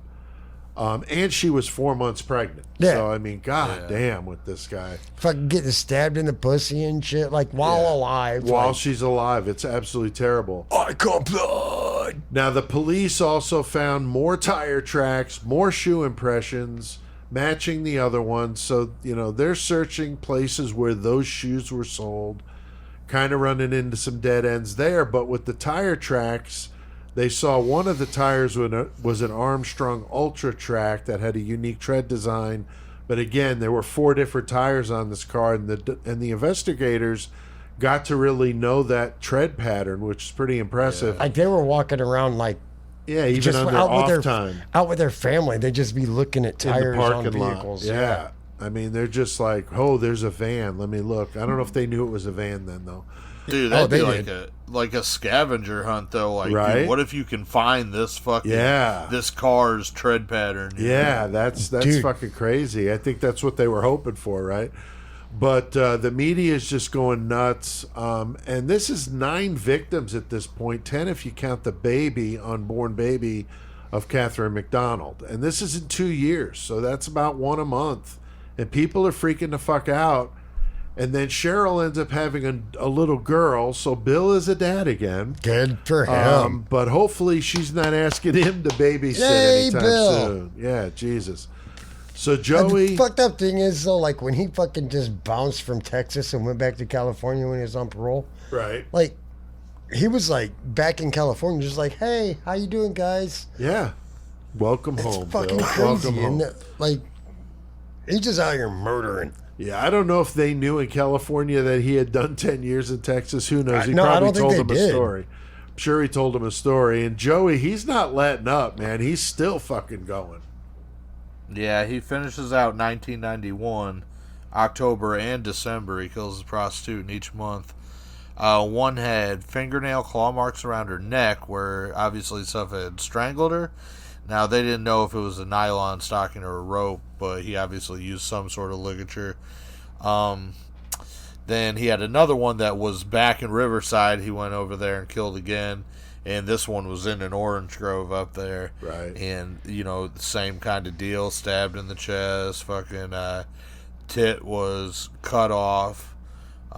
Just brutal as fuck. This dude was, seriously fucking frenzied and brutal as shit with his fucking attacks. Hey, all I'm going to say is about fucking cutting off the fucking titty. At least he didn't have his homies there jerking off into it and then eating it. Oh, Jesus. Yeah. That was fucked up. Goddamn Chicago Rippers, man. Yeah, that was brutal. But yeah, I mean this, and then Joey, I saw that last victim asked for some McDonald's. I got thinking about. She did. She wanted him to go take. Yeah, she wanted him to go take her to go get a hamburger from McDonald's in his van. Yeah, right. It was funny. Yeah, when I heard that, that's all I thought about too. That's hilarious. So the last victim they find still warm in an alley, and her friend, another prostitute, did see her get into the van, tried to stop her because she had a bad experience with him that night, and so I can't imagine that's the some guilt. girl that hit her with a fucking flashlight. Right? No, Right. I think was that the one. Maybe you're right. So it wouldn't have been the same night. But yeah, she knew about this dude, and but now we get a good description of the van. Because she knows that her friend turns up dead. So this dude is just a pure fucking sadist, man. Just enjoyed killing these women. Like we said, he hated women and only used them for one thing. And again, reminding me, we've already brought this up, Shawcross and Ridgeway, for the whole cleaning the streets up, getting rid of the filth kind of thing. And you have to wonder, I mean, it's just so fucked up to justify it that way. And I mean, with these cases, they They're all people, wanted man. sex. All they want to do is fuck and make money, dude. Who doesn't want to do that? Yeah, for real. Yeah, these guys obviously just take it to that fucking next level, right? So I don't know what to make of this other than this dude is just the most brutal fucking sadist I can recall that we've done. Now, Chris, I did read that there were several other murders that they believe Suff may have been involved with. Yeah, there was a lot because, I think I saw the total that he got convicted for 12, but I saw that was 32 suspected. I think that was the high number. Yeah, in the something 30s. like that, 32 or something. Yeah, but there were 2 in 86. Yeah, 2 in 86, 2 more in 88. So that's a fucking goddamn year leap. But then 2 more in 89 and fucking 1 in 91 that he might have been linked to. Right, in those same areas. Yeah, the same area, Riverdale, fucking goddamn the Orange Grove and all that shit. And they were all sex workers, a.k.a. whores, no, prostitutes, whatever. But I can't imagine he fucking wasn't not killing the way he was going. Yeah, and they're all strangled with this rope or the stocking, so very similar, very, very similar here. But, that's at least 18 to 24 in a 24-month period. That's fucking insane. But I did see what you had said, Chris, that they were thinking it could have even been as high as 30 or 32. And Suff is just totally melting down at home. He's got this new daughter in the picture. He's starting to lose his shit. She, leaves him, but decides to come back. The poor girl, and buys him a new pair of sneakers in the process. Fuck yeah. I'm sorry, Bill. I'm sorry, Gotta Bill. have new shoes, dude. Here, have these new Converse All-Stars. Yo, I got you these new J's, bro. And he leaves another victim only a block away to the police station to kind of taunt them. And there's a little Jack the Ripper, little BTK there, the taunting of the police. But he leaves the distinctive shoe impressions of these brand new Converse sneakers that Cheryl got for him. So, that definitely, is going to be a way to get his ass. Right. But guys, I mean, we know how the media gets on these kind of stories. You got a lot of victims in a 24-month period. That's pretty, and that's what I'm saying. Like, I know fucking there was the Dahmer and the fucking goddamn Rodney King shit going on, but this dude is fucking just out here. Right. And they know at this point that it's 100% a serial killer. Exactly. Like, no, this dude's out here doing some bullshit, dude. Yeah, some horrific shit, you know, and lots of bodies. I mean, I a don't know, dozen man. bodies at least, you know. And his shit's kind of centralized and not too far a distance or radius. No. So you would think that these people that live in these areas, I mean, there's posed corpses popping up around where Right, they like, live. what in the That's fuck? got to be scary. Yeah. Oh, I would be fucking freaking the fuck out, you know. So it's, I mean, what if I walked out of my house and I saw one posed corpse, I'd be like, I understand. The next day, I'd be like, well, now this is getting weird. Day 3, I'd be like, all right, now there's a problem. all right, I'm moving away. I'm moving somewhere else. I'm going to move to Jerome, Arizona. So it's January 1992. 100 cops are on the hunt for this motherfucker. The police are catching so much shit, but they got that solid eyewitness that described the silver Mitsubishi van. At first I thought it was white, but then I saw something that was silver. Distinct looking. They've got a good police sketch of this she made dude. a sketch. Yeah. And it's not bad. So they begin Those in fucking glasses. Right. Those classic serial killer glasses in the sketch. Totally. Why is it the serial killers wear those glasses? I don't know. I think it comes with the kit when you join the club. I guess. You got to join the club. Serial killer club. Here we go. So they begin this intense search of that red light district in Riverside, and this cop sees that van and follows him until he makes an illegal U-turn like an idiot and gets pulled over. Dude. And if they would have had body cam footage, that would have been fucking awesome. But of course, that didn't exist back in 1992. But his license is expired. Registration is expired. Yeah, like, I mean, all those police videos I watch, that's like constant. I don't have my license on me, and I can't find my registration like, or well, my God, insurance. Well, now you got a fucking Yeah, and problem. now they're fucking taking you out of the car. It's like, dumbass. Because, I mean, you have to have that shit on you because, like, oh, this could be a stolen Unless vehicle. you're a sovereign citizen. You ever seen those videos? Oh, my God. Go down that rabbit hole on YouTube. Sovereign citizen police. They don't believe the law pertains to them. They say, I'm not driving, I'm traveling. Yeah. I'm not doing it for commercial purposes. It's fucked. Anyway, the cops call for backup. So now they got this dude out of the van. They're searching the fucking vehicle. We know how this story ends.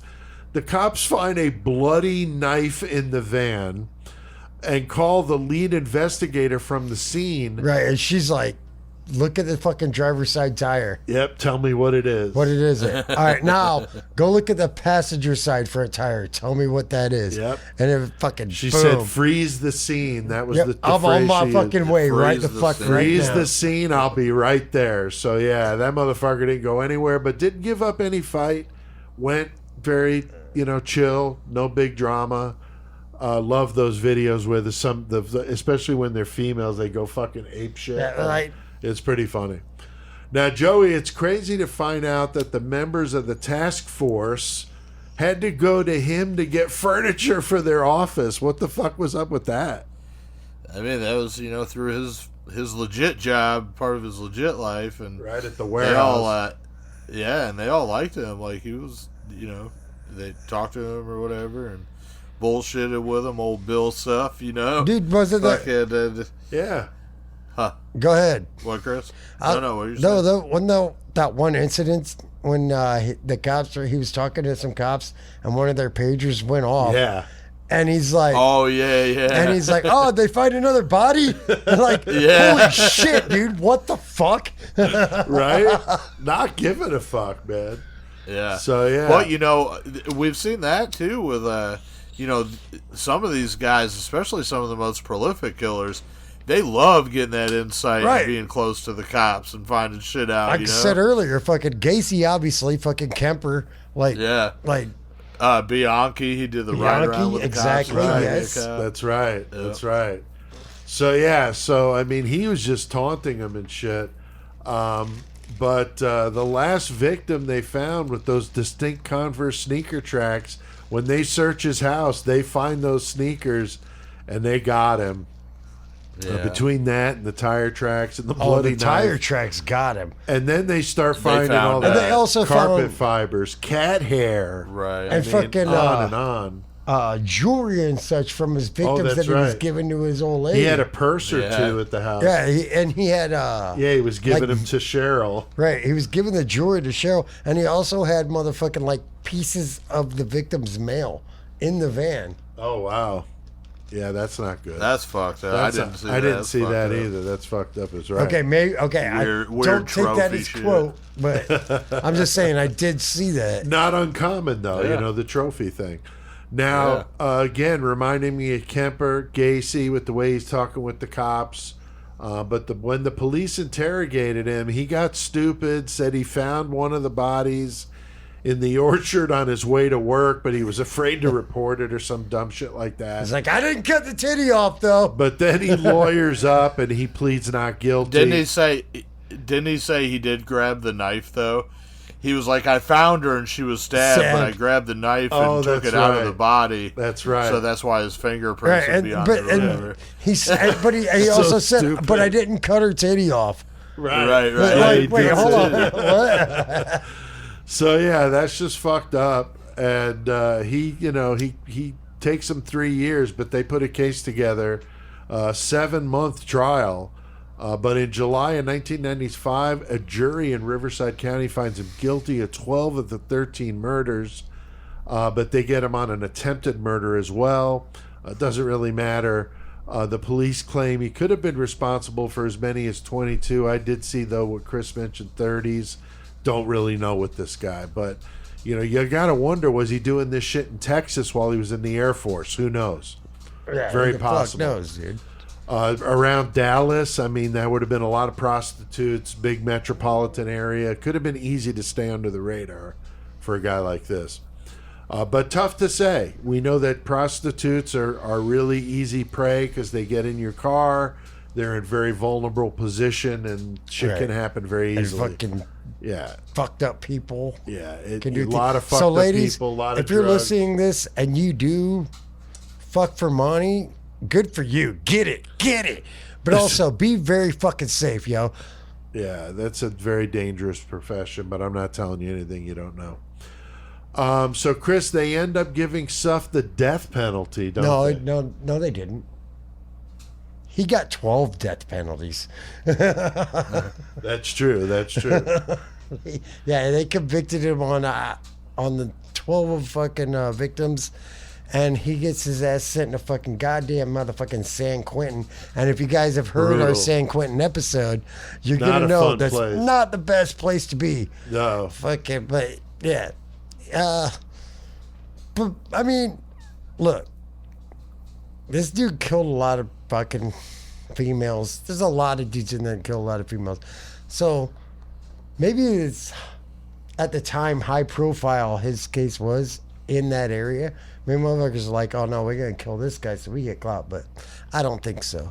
Yeah, the guy that on death row said that all the serial killers play cards together. Suff played. That's what I'm saying. Yeah. They talked about like Randy Kraft and all them playing cards and shit, and I was like, man, is Bill Suff in there too? Yeah, like, he is.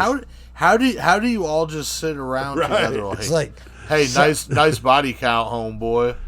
Yeah. Yeah, it is fucked up to think of them just hanging out playing cards. It's like, hey, yo, you playing some fucking spades. Yeah, yo, I win this hand. You break us out, we go kill somebody.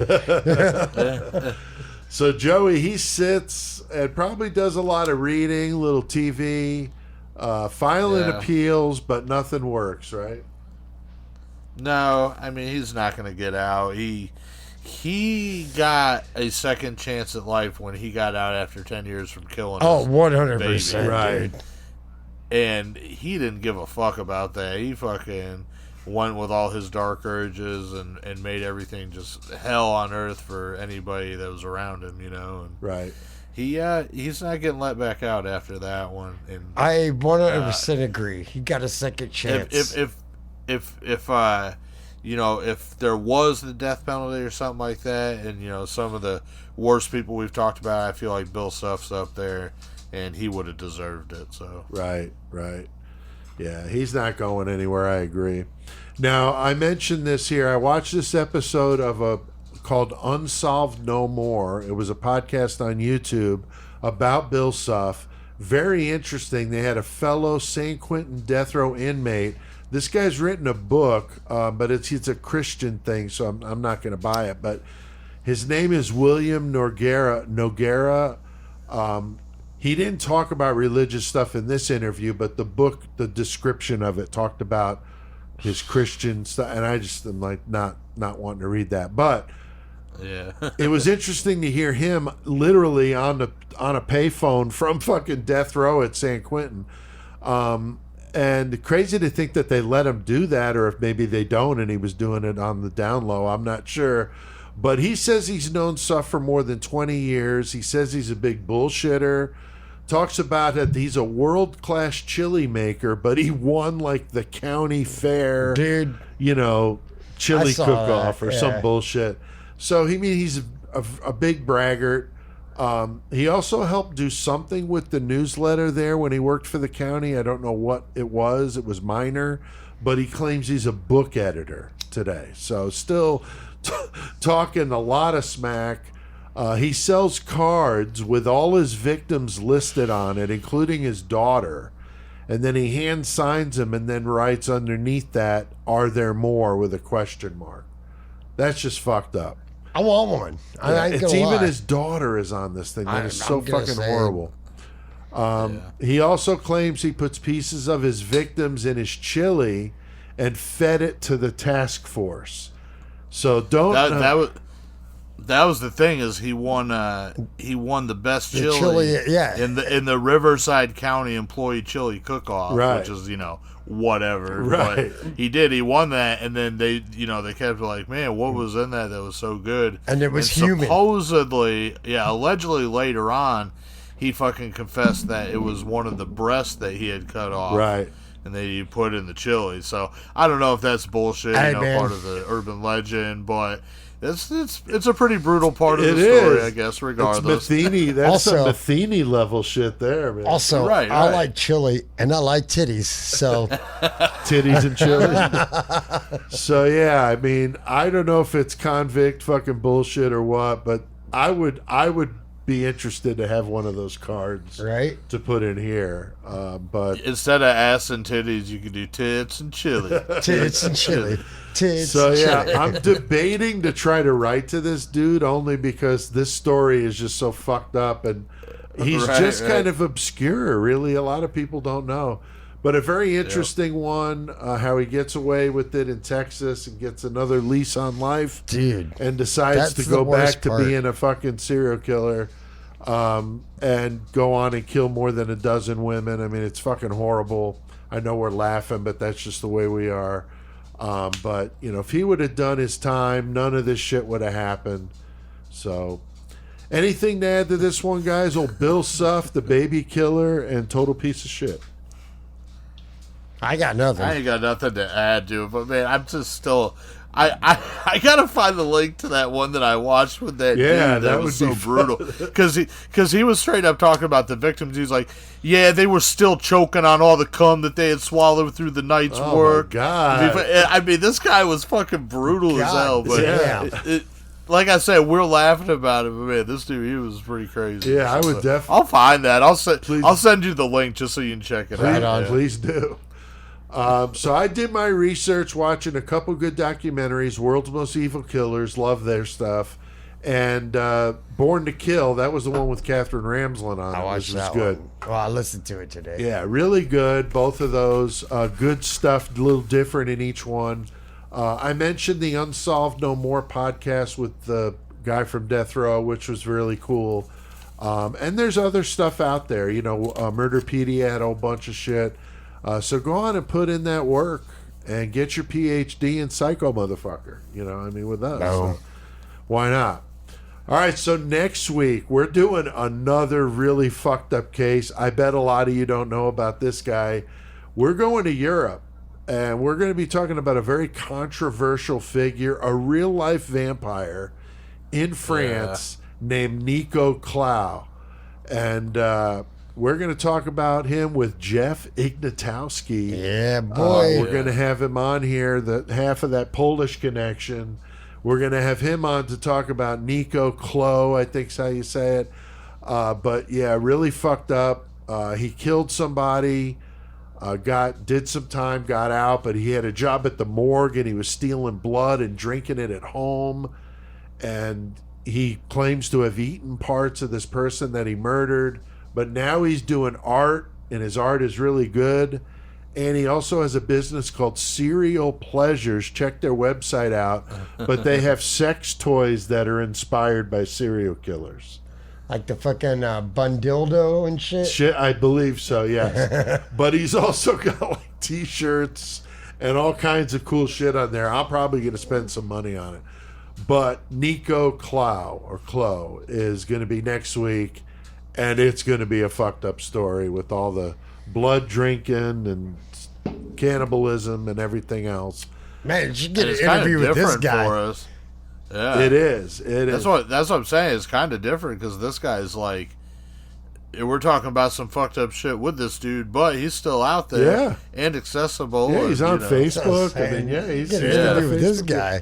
So does he speak American? Like I hope if he listens to what we do, about him, I hope he digs it. Shit. Yeah, I do too. Nico Clow get on our fucking podcast and fucking start promoting with us. You know, that'd be awesome. We'll sell your fucking dildos. Joey, any page of days for us? I got one. I whittled it down to one. It's a bit of a longer one, but it's okay. We've been off for 2 weeks, so I had to go through a bunch. Right. But it was crazy because we just got over doing our month of cults, which is awesome. So they kind of fucking went into a bit of a dive with this guy, and I'll bring him up, and we'll end up doing him. And that's that motherfucker Warren Jeffs. Oh yeah. The Warren Jeff story, that's a fucked up one, and we'll do cult. Obviously, there's always more cults for us to do, but this guy will be on the list. So anyway, page a day. Thank you much. So Warren Jeffs, he's the president of the Fundamentalist Church of Latter-day Saints, FLDS, after his father Rulon died in 2002. Now, the FLDS continues to practice plural marriage, polygamy, even though the Church of Jesus Christ of Latter-day Saints abandoned it in 1904. The Southern Poverty Law Center includes the FLDS on its map of hate groups, citing Warren Jeffs' view on black people, LGBTQ, women, and violence, all in his doomsday prophecies. So the dude is considered already a hate crime, dude. Right. At the time of his death, his dad, Rulon, had about 20 wives. Now, he forbidden the women to marry again, but his son Jeff Warren, he married all of his dad's ex-wives, except for a few of them within a week. He had total control over matrimony in the FLDS. He alone had authority to perform marriage ceremonies and could punish men in the church by reassigning their wives, children, and houses to another guy. Wow. He took control over the Short Creek community where most of the FLDS members lived. It spans Colorado City, Arizona, and Hilldale, Utah, and is estimated to be worth about $100 million. Damn. So this is all Warren Jett. Like, he has all this power at his exposure. So he bans books. He bans the internet. No celebration of holidays. He forms a God Squad. And this is an inner circle of men that determine who's allowed in their Short Creek area. He lost control of the community to the state of Utah in 2005 after multiple allegations of his sexual abuse against minors came to light.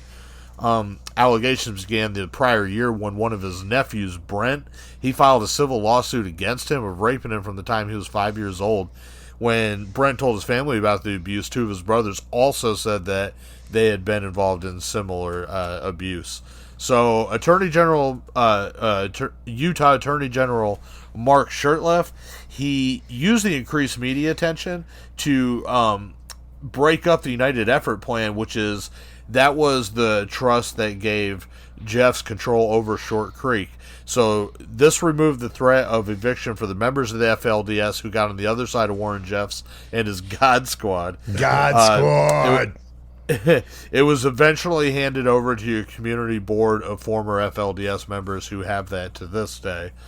So 2005, he's charged in Arizona with sexual assault on a minor, as well as conspiracy to commit sexual assault on a minor, because he forced a 14-year-old girl to marry her cousin who had been raping her repeatedly. Jeffs went into hiding in January of that year, so Arizona authorities offered a $10,000 reward for information leading to his capture. In October, his brother, Seth, he's pulled over on suspicion of drunk driving. They find $142,000 in cash in the car, $7,000 in prepaid debit cards, and a host of documents and sealed envelopes, some addressed to Warren Jeffs, some addressed to the Prophet. He was later convicted of harboring a fugitive. In 2006 in April, they brought additional charges of accomplice rape, this time in connection with the arranged marriages of a 14-year-old and an 18-year-old. Jeffs is soon named one of the FBI's top most wanted fugitives. They offer a $100,000 reward for him, and they release a warning that Jeffs might be traveling with loyal and armed bodyguards. So he's pulled over in Nevada August 28, 2006, for failing to display temporary license plates properly. A stupid-ass thing. We talk about that. Some of these people, shit that gets you caught. All the time. So whenever he gets pulled over, this dude's got 16 cell phones, 4 computers, 12 pairs of sunglasses, 3 wigs, and $55,000 in cash. God damn. He's arrested, and he agrees to be transported back to Utah to face the charges there rather than be extradited. So he's convicted of 2 charges of accomplice rape and sentenced to life in prison. The conviction was overturned in 2010, though, due to a reversible error involving jury instructions. But they have these other charges against him that are racking up. In 2007, Arizona brings 8 additional charges, including incest and sexual conduct with minors. So in April 2008, they raid the Yearning for Zion Ranch, which was a FLDS compound in El Dorado, Texas. And that resulted in charges against Jeff in that state as well, this time for sexual assault of a child in connection with a 15-year-old that he had married, and aggravated sexual assault of a child in connection with a 12-year-old he had married. So Warren Jeff's just fucking ridiculous. Oh my God, yeah, he's a crazy fucking worst, dude. Yep. In December 2010, he's extradited to face trial in Texas. He's also found guilty of both charges and sentenced to life in prison there. Arizona declines to extradite him, given him the time he'd already spent in prison and the sentence that he receives in Texas. So they're like, okay, well, he's good there. He resigns as leader as the FLDS in November 2007, but as of 2011, he was running a sect again behind bars, and many of the FLDS members now believe that he was wrongly convicted, which that's fucking insane as shit. In 2007, very much. In 2007, Warren Jeffs tried to hang himself in his cell. In 2008, he was taken to Nevada Hospital for repeatedly hitting his head against the cell wall, and he was also put into a medically induced coma in 2011 due to excessive fasting. In 2012, he informed his followers that the world would end in 2013, which of course it did not. Obviously. So a civil suit was filed against Jeff and the United Effort Point in 2017 for additional sexual abuse charges. They said that Jeffs was unfit to stand trial after experiencing a mental breakdown in summer 2019, but claims are being disputed by the plaintiff's lawyer. So this shit's still going down. The dude's locked up. Fucking crazy. Yeah. Dude. The last thing I got is one of the quotes, and this is from Rebecca Musser. This is in her book, The Witness Wore Red, but she was his dad, Rulon Wife's 19th wife, and after enduring years of his abuse, she left after his death, and she wasn't forced to remarry Warren Jeffs, so she got out of it. But she said, as I learned more about choice and looked over the extensive evidence in all the cases I had testified in, I realized that what was happening was human trafficking, both for labor and for sex. In mainstream society, money and lust are the currency, and the FLDS salvation and position are the currency, but the force acts of labor and sex are the exact same. And whether greed or God is the currency, it's not right to own another's free agency. So, wow. Damn. Yeah, that's fucking deep right there. That's fucked up. Fucked up. Well, good page a day, though. That's always good to hear. And I think that we have done our fair share of murdering tonight. About an hour and a half in. I think it's time to crank up that metal. So, Joey, what the fuck do we need to do? Let's go to Chi-Town and get our fucking United Guttural. Just because CK has passed on, he's not done educating the masses. CK will forever be the great metal motherfucker. We're here to stomp poser ass and eradicate the planet of their kind. CK has passed the torch to us, and we will forge the fuck on. In CK's name, we will bestow metal knowledge upon all of you. All right, forever in the memory of the great metal motherfucker, CK. It's a goddamn good Pop-Tart. Yeah, they are good Pop-Tarts. We always eat Pop-Tarts when we do metal, and I know we used to talk about which kinds we got. We haven't done that in a bit. So, Chris, what are you eating over there? We did a little exchange, right? I got them on, yeah. So, right now I'm eating the Pop-Tarts cookies and the frosted cookies and cream. Right. But I also had a cherry Pop-Tart. Right. We switched. Yes, sir. So we got one of each. And Joey, what did you say you were doing over there?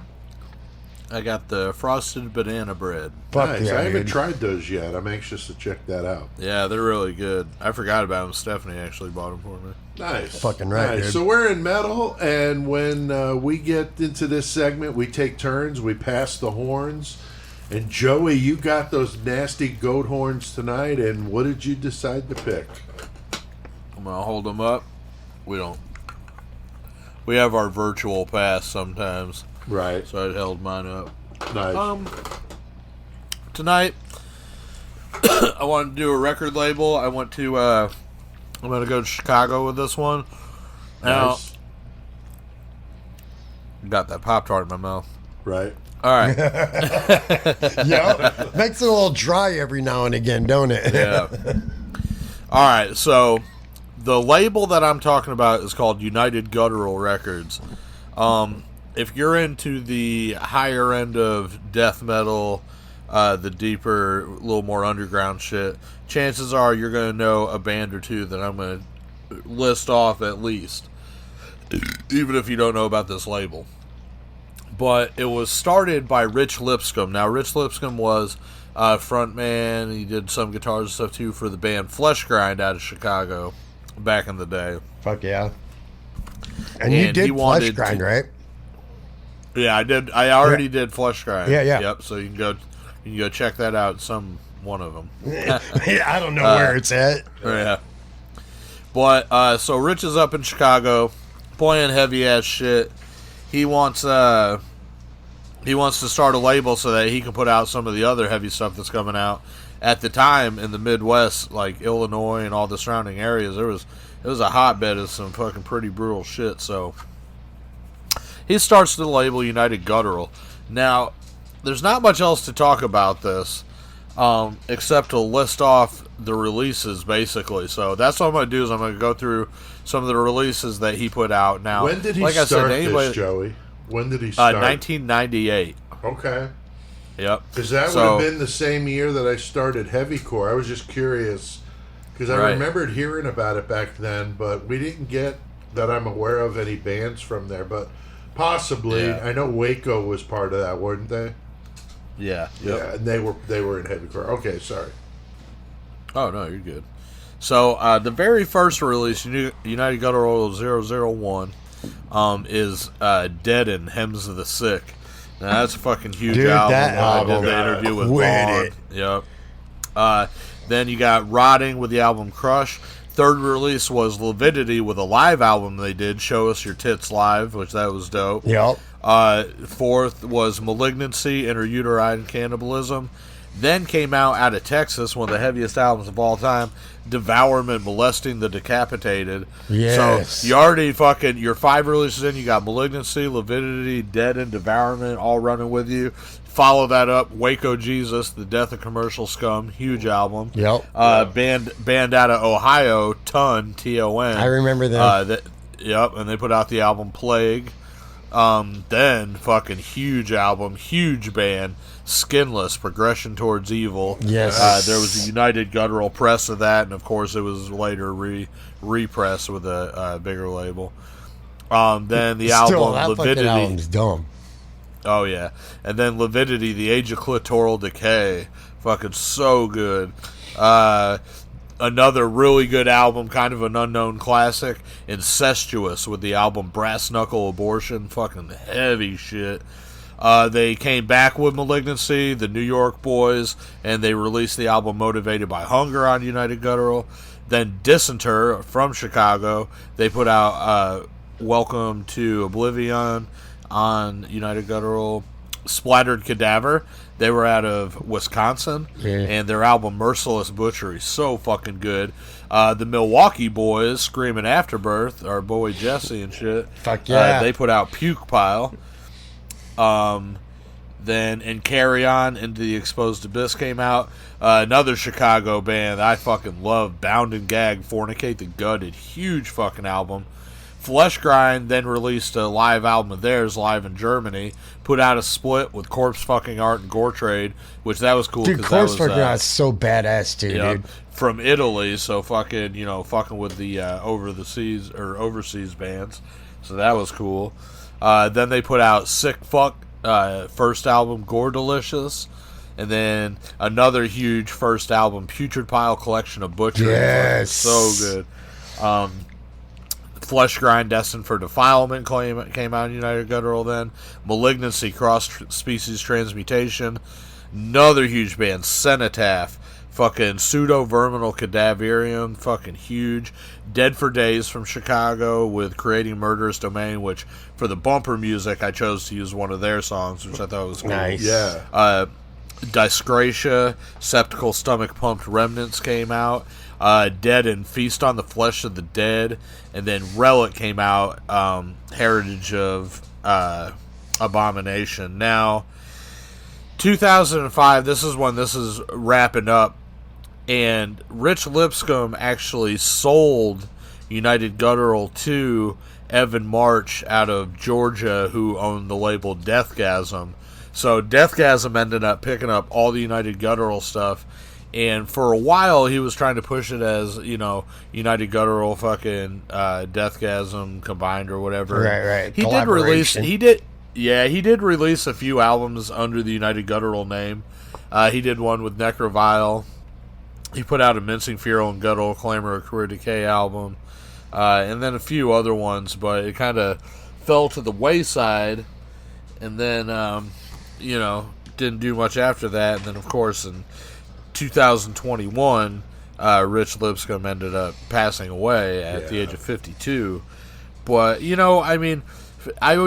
I basically say the United Guttural for me ended in 2005. There were a couple good releases after Evan took it over, but he might as well just put that shit out in Deathgasm. In my opinion, it would have been just as fine, But for that period of time when United Guttural was coming out and popping hard, some of those band names, Devourment, Malignancy, Putrid Pile, still to this day hold up as some of the biggest names in the underground. And for all of them to have been fucking pulled together in one spot was, to me, that makes United Guttural definitely worthy of a metal segment. Yeah, Definitely. no, that's cool, dude. I'm glad you did that. That was interesting. Yeah, I love it, dude. A lot of good, like you said, a lot of fucking household names in the extreme fucking metal fucking front. That's for sure. All right, Chris, what about the... I was going to mention, Joey, none of the albums that you mentioned were available when I did that Columbia Records... The 12 records for a penny. I don't remember. For a penny. I remember seeing it. I remember seeing that in the 90s. I just don't. I remember when about this time, like when Putrid Pile Collection of Butchery was coming out and shit like that. That was the first time I started seeing ads for that shit in Pit Magazine and some of those other kind of bigger zines. Fucking, yeah. And then you started seeing some of the underground Hammer. labels being fucking thrown in there. I was like, fuck yeah, that's cool. That is cool. All right, Chris, what about that Lost Classic? Tonight I have for the Lost Classic 1999 fucking Emperor's IX Equilibrium, which IX is Roman for 9. Very good. But yeah, fucking, it's just some... yeah, it's black metal, but it's not black metal. But I like it. The Equilibrium album, I listened to that a lot when it came out, and just came into my head the other day. And I listened to it. I was like, yeah, I fucking love this fucking track, dude. That's like, cool, man. That's so, yeah. Cool. All right. What have we been listening to, Joey? What I know you've been busy down at FTA and all that, but what have you been listening to specifically? Man, all kinds of stuff. Fucking, I got a new Five Boy coming out on my fucking label that's coming out for the Texas show that I'm playing here in a fucking week or so. And I did 3 brand new Goremonger tracks, so I worked on those, and I'm fucking stoked on how they came out. And then Clay, Cemetery Rapist, a side project, Fecalized Rectal Sperm Spewage, 2 brand new tracks from him. 3 Deflowered tracks that are unreleased, which I just released 2 of their albums. I got those. And then Cum Soaked Corpses, Leaking Rectal Discharge, which Chaz, the frontman for that, loves Murder Metal Mayhem, so shout out to him. But it's got some of their tracks. And then me and Clay's side project, Slaughter Farm Gangbang, which is kind of elusive. Fuck yeah. But yeah, we had 12 tracks that we recorded back in 2019 that we never released. And it's funny because, like, Bonesaw, our buddy from Murder Complex, was there for a couple of the tracks, and also crazy ass stupid Shane Wrist was there. And it's funny because, like, a third of the songs are just us ripping on Shane's mom and shit. It's so stupid. But anybody that liked our shit before, I mean, they'll like all that shit. So I don't know. I was listening to that. Apart from that, like, normal shit, I actually was listening to a bunch of G.G. Allen for a while. I get on kicks every now and then because he's just so fucking ridiculous. But whenever, you know, the kind of shit that I play, like, he's definitely like a basis for that. And I got a bunch of older albums that fucking I'd been meaning to add to my collection when I was at Full Terror, so that was cool. So I've been listening to some of them, and one of them was Slayer Show No Mercy, so I like going back to that. Love that one, dude. Love it. Chris, what about you, man? Hey, man, I can't think of anything in particular. Nothing? When I'm at work, dude, I listen to podcasts and I barely hear it. Right. Because I'm busy. And at home, like, I play a couple songs, but then there's either the kids or somebody else playing music. Right. I miss fucking taking those country. Hey, Cash, you remember those country cruises where all we did was just drive around and just play music out in the fucking middle of the cornfields and fucking this is fucking the best day of my life. Yeah. Yeah. I've been going off on some shit here lately. I started listening to the band Conquering Dystopia, which is an instrumental band with Alex Webster. Fucking ridiculous. I mean, just ridiculous shit, okay?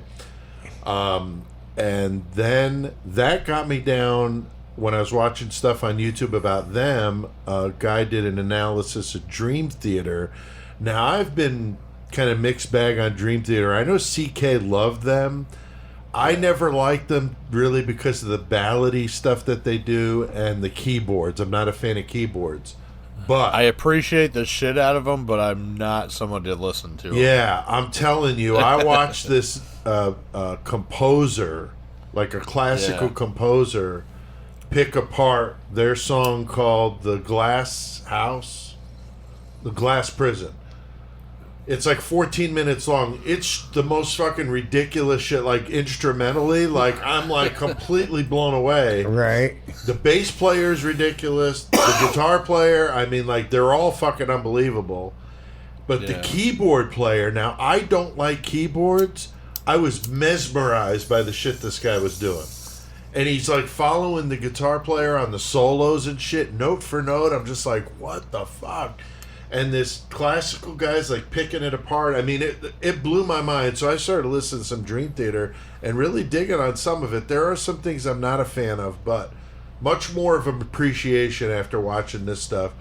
Also, Atheist, Peace of Time's a good one. Maul, another death metal band. Seraphic Punishment, which is fucking brutal. I found out about them when I did the interview with the guy from The Bleeding. He mentioned Maul.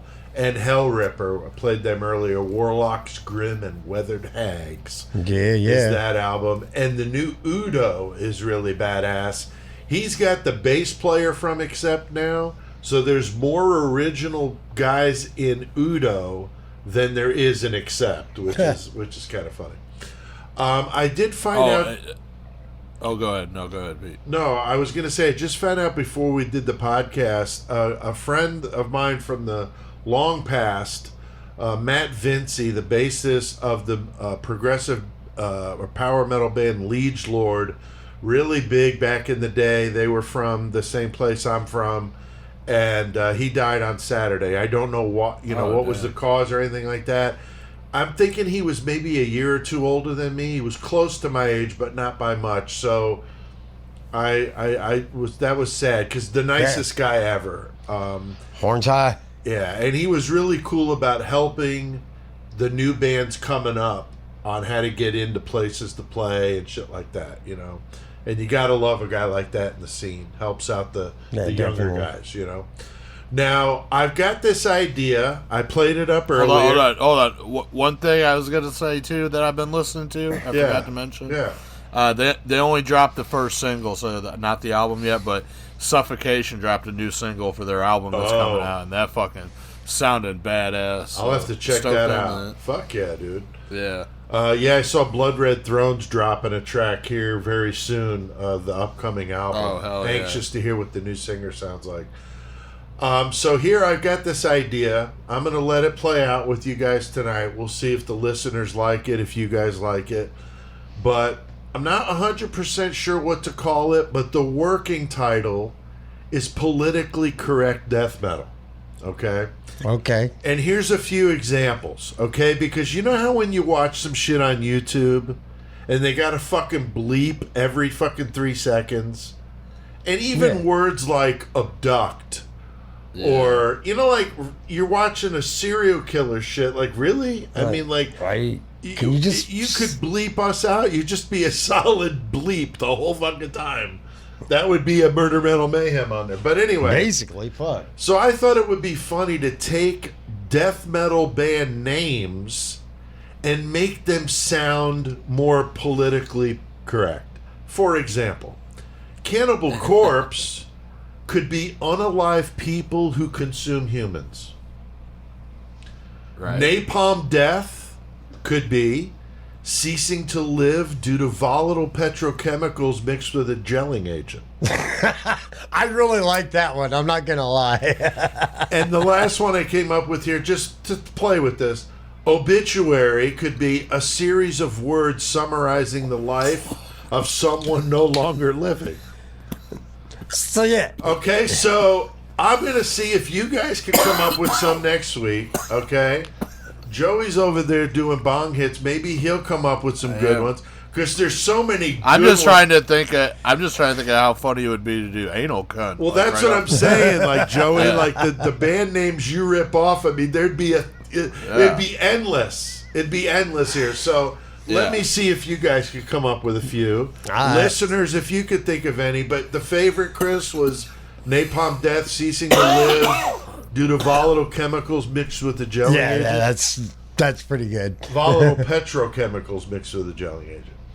All right, so a little bit of fun. Politically correct death metal. See if we come up with some new ones next week. I'll do the same.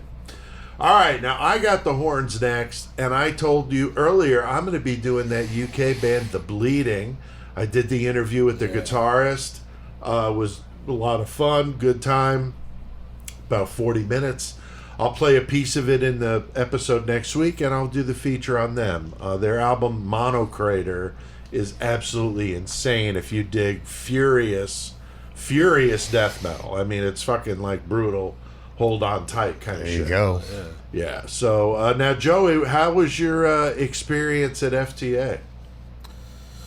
It was awesome. Fucking, I'll burn through a couple of things that happened over there, and I'll burn through some of the bands that were badass. Yeah. But so our buddy and listener, fucking Mason, went with us. Fucking, hell yeah. Chris didn't get to go, which sucked. We missed Chris fucking down there. Yeah, so, next year you got to make it. Oh, next year I'm going for sure.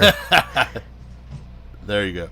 But anyway, so our buddy Mason came though, And he's just funny to begin with. But one thing, we were talking about what we were listening to earlier, and it made me think of it. I was just fucking cracking up because they get their whole campground all set up. Now, we had this big pavilion for the last couple of years. It was a Gore Camp Central. We partied there, and it was badass. And we lost that this year, so we had to go out into the woods, but we still had a huge-ass community of us, and it's still pretty fucking fresh. But anyway, they had all their shit set up, and like Steinlich, our buddy Dan, and fucking Chris's brother Michael, and all that. I wasn't even there for this, but they were still talking. It was so funny. But so they're setting everything up, and Mason's like he's getting some tunes going, fucking trying to party and hang out, and he's like, hey, y'all want to listen to some Jelly Roll?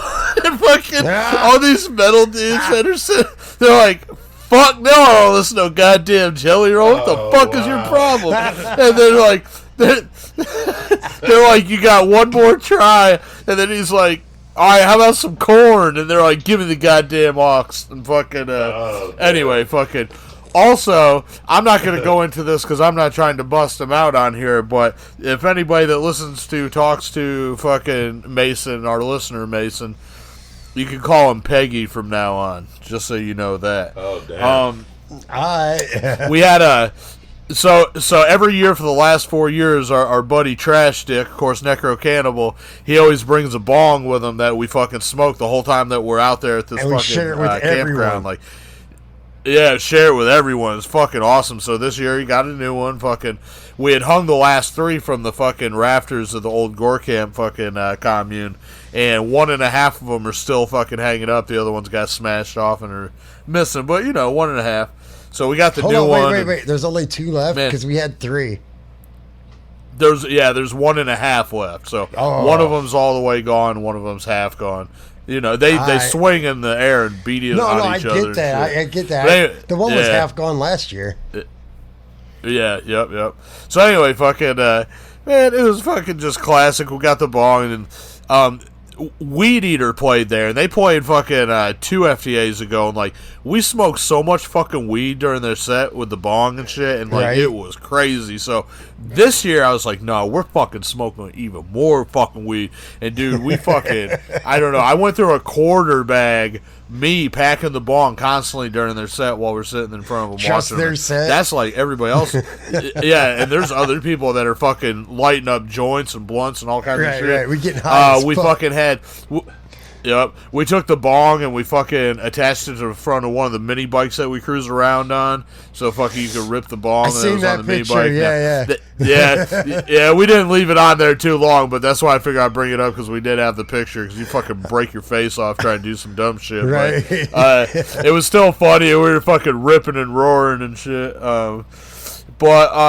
As far as like the bands and shit that played, man, there was fucking a lot of good bands. But my homies Necessary Death, they played. They were fucking badass. Pit Lord played. Fuck yeah. Black Knife, there was a little bit of black metal on the fucking show, which a lot of people were kind of wanting that. So that's cool. Give people a little bit of different shit, Right. Mutilation Barbecue, Belushi Speedball, they played for the 2nd straight year, and they're a party ass band. They fucking tore it the fuck up again.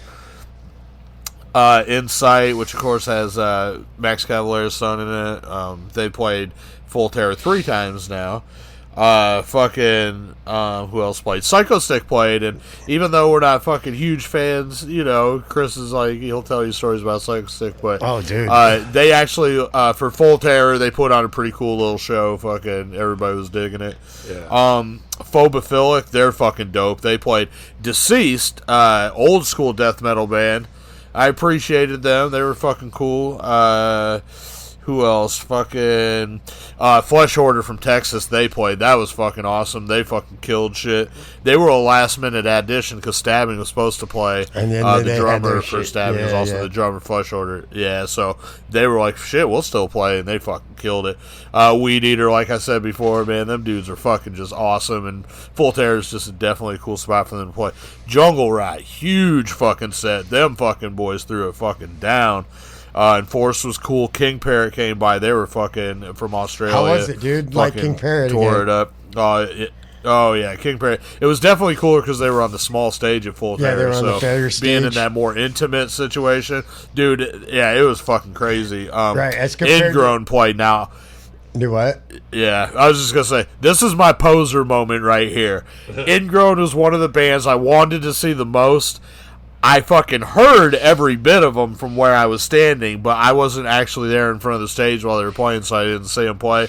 And I feel fucking shitty because it was sick. I heard it. It was awesome. Right. Michael got a dope shirt of theirs.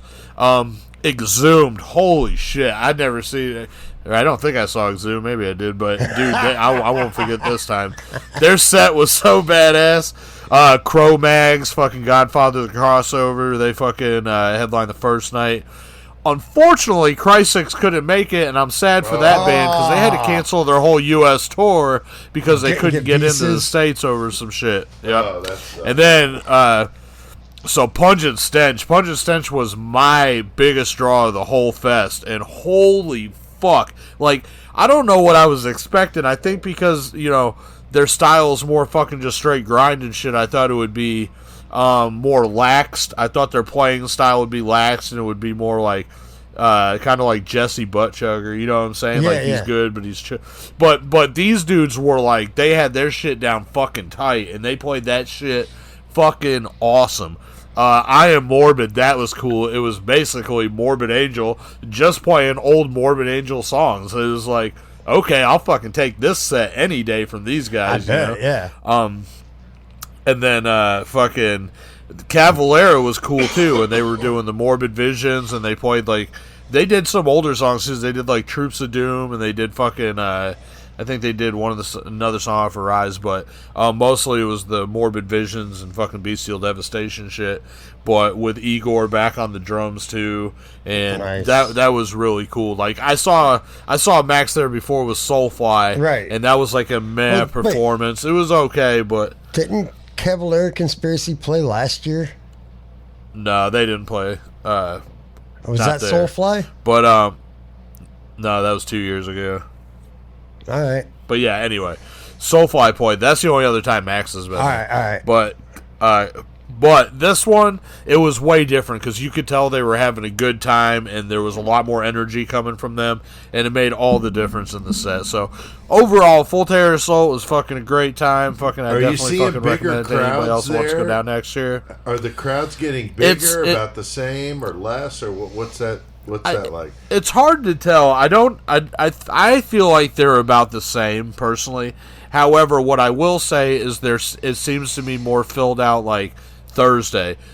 There seemed to be a lot more people than there had been on Thursdays, but by Friday and Saturday it seemed like it peaks out kind of like where it's at, Now this year, something that they did that was different is they didn't allow kids there. So I know that there was a certain amount of people that have their kids that come that are families and shit like that. They're not going now. You're missing out on right, but that's because, man, shit, you got a show with no fucking security, basically no cop security, right. And it's on the I don't know, you just can't risk that shit because as soon as one thing goes bad, you're fucked. Yeah, no, that's no, I get it. I get it too. Yeah, interesting. All right, well, very cool. Good to hear you had a good time and all that. Oh yeah. Now, anything going on with Goremonger? I know you said you had that 5-way you're doing. Oh yeah, I got a lot of shit. Just fucking keep watching. Go to the Goremonger page and look. I got the Evil Dead EP still kind of fresh. I got the 5-way that's coming out. I'm putting that out at Texas, but then afterwards it'll be available. I got brand new Goremonger shirts that Murder Machine Clothing did up for me. I'll have new stickers. So actually kind of busy. I got some shows coming up. Fucking very cool. Free show October 13th, Friday 13th here in Toledo. With Syphilic and fucking Alien 666. So I do got a lot going on. So definitely go follow the Goremonger page. There you go. Do that shit. All right, and I'll link to all that in the episode fucking description. Right. All right, that 666 Club, we talked about it earlier. That's our Patreon. That's how you could support what we do. $3 a month is all it takes. And there's links to it in the episode description. All right, well, we have done plenty of metal tonight. So, Chris, what the fuck do we need to do? Let's get our fucking metal on. Mayhem.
Well, ladies. It's that time of the year again. Spring, right around the corner, and Mother's Day is nearly here again.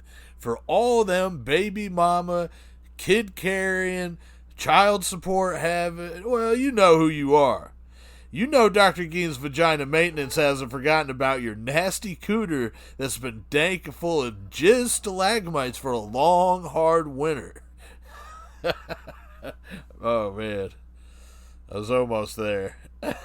Stalagmites is just too much. That's like... Alright. Well, ladies. It's that time of the year. Spring. It's just around the corner, and Mother's Day is nearly here again.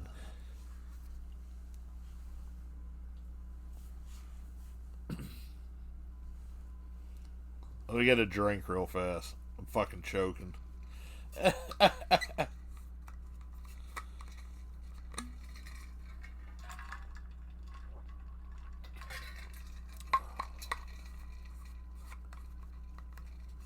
Yeah. Alright. No, I didn't get it in one take. Well, ladies, it's that time of the year. Spring. It's just around the corner, and Mother's Day is nearly here again. You know Dr. Gein's Vagina Maintenance hasn't forgotten about your nasty cooter that's been dank and full of jizz stalagmites from a long, hard winter. No worries. We've got your butt crack here at Dr. Gein's Vagina Maintenance. Call us today at 800-STANK-ASS-VAG and let one of our cunt counselors get you set up with our spring cleaning special. That includes a 5-gallon bucket. That's a fucking deal right there. 5 gallons of our classic vagina butter and our new Gain scent. There's a Gain scented vagina butter. Is that fucking for real? Yes, we have it. You can come get it right here. Plus a tube of the Stalagmite Crusher Cream. 4 of our car air fresheners for those nights when you're having some fun on the go and you don't want to scare them off of that night at the wharf. You know what I'm talking about. The fish from your crotch coming out while you're sitting there. The dude wants to vomit. Not gonna fuck you. Might let you give him a hand job, but probably not. Get the air fresheners. So whenever our special Dr. Gein's deodorant towel is there to clean up when you're done, you know that you've been having a good night. You get all of this. Don't ruin the mood with your foul nastiness ever again. You know Dr. Gein's Vagina Maintenance has cared for your pussy since 1957. God damn.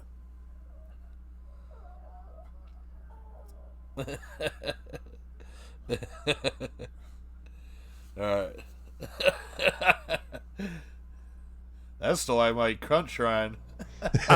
I don't even know what the fuck that was. That was like an outtake or something. What the fuck? That's great because that was a mistake. So you guys get to hear. You still have that. You know? Yeah, I don't even know how I would have mistook it for what I needed, but what have you? No, that was fun. Some old school Dr. Gein, some little outtake shit with Joey. That was pretty funny. All right, well, you guys got a bonus there. We're over 2 hours going into this fucking Mayhem segment. Holy shit. Hard. Going hard is right. And before that was the song Swallow the Barrel by Dead for Days. That was fucking nasty, man. I'm definitely going to check more of that out. Very cool feature on the label, Joey. Good stuff. Chicago, so close by. All right, Joey, you said you had a Mayhem story for us. We're in Mayhem. Yep. And actually, I felt like the last couple times that we're kind of neglected. It gets neglected sometimes because we can cop out and do the cage match. So anyway, I said I was going to fucking tell something fucking next time we were on here. And I got one. And you know, as they call me, the resident fucking drug expert or whatever, I was like, I'm going to tell a fucking story about drugs because this is a fucking pretty funny dude, one. you gotta. And, you know, it's fucked up now, too, because I know that I think there's people that I work with that listen to the podcast and, you know, other people close to me that might listen to it. It's like, I'm kind of telling on myself about shit that I wouldn't normally say. But you know what? Fuck that, because if it ever came up, I wouldn't fucking lie about it. Exactly. And this is part of my life. That's not who I am anymore, but that was part of my life back then. Exactly. That's not who I am right now. I don't try to hold back. I like to tell the stories and fucking tell them how it was. So I'm going to tell this one how it was. Back whenever I was probably like, I'd say I was probably like 17 at the time, but this is down in Mattoon. Talked about Mattoon plenty of times, Mad Gasser territory, and fucking Mad Gasser, baby. I was working at this fucking restaurant called Angelo's, fucking Italian joint. They had pizza and all that stuff, and basically I was like fucking dishwasher and prep cook dude and shit or whatever. But right, this guy started fucking working there, and I think he was like fresh out of prison on like parole or fucking prison release program or some shit like that. And I fucking started hanging out with this dude. And I don't even know what the hell this guy's story was, but he had a pretty fucking dope car. He had an apartment of his own, and you know whatever. But he had just been in trouble and shit. So anyway, did he we're put his fucking finger hanging in your out. butt? No, he didn't do that. But we're fucking. We was like smoking weed. I'd have some weed and shit, so I'd go around fucking get him high and all that shit. And then he starts talking about fucking he wants to do some fucking cocaine and shit. And I don't know like how everything came about, but one night I'm like, yeah, man. I was like, let's go fucking hang out. You know, I might be able to fucking find you what you're looking for or whatever. And we go hang out at this fucking girl Sherry's house. She lives out in the country, out in fucking between Mattoon and Humboldt, and fucking she was a weird ass chick to begin with. So she has this dude come over, and we're all hanging out at her house. And this guy's older than us. He was probably like early to mid 20s, fucking, and he was a fucking weirdo. Like, I think he had like a wonky eye and all that shit, and you didn't want to stare at it too hard and shit, you know. Like, Right. I wasn't looking at his neck, man, but fucking, he was fucking kind of like intimidating because he was just like, you just felt like that dude could fucking flip out at any time because he was so weird and shit. Anyway,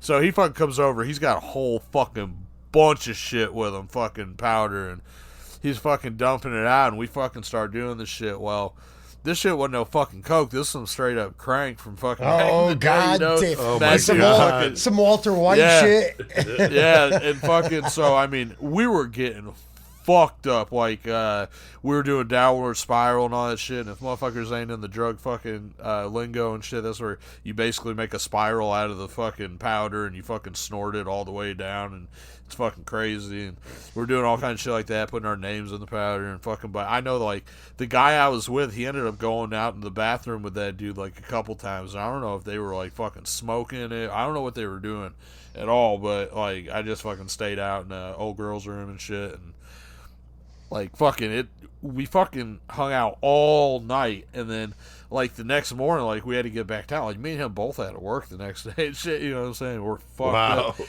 And the guy who fucking brought the fucking dope, he like offered to give us a ride back into town and shit, you know. And I was like, all right, fucking Take that. I was ride. fine with it. Like I was with a dude, like I didn't fucking.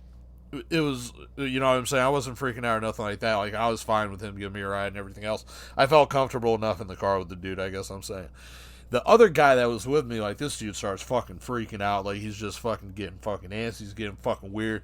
We're fucking driving through the country, headed back to Mattoon and shit, you know, and he's like, you know, that's not the way back. That's not the way back. And we're like, yeah, it's the fucking way back. That's the way we're going to go. It's like 'Cause two we're out in the against country one, getting son. back. Yeah. And he was like, hold on, stop. I don't know if he said he had a piss or he had to do something like that. And the dude fucking stopped. He gets out of the car and fucking bolts. Starts fucking hauling ass away from the car, fucking running down this country road like a motherfucker. We're like, dude looks at me, and I'm like, I don't know what the fuck's going on. Like, you know what I'm saying?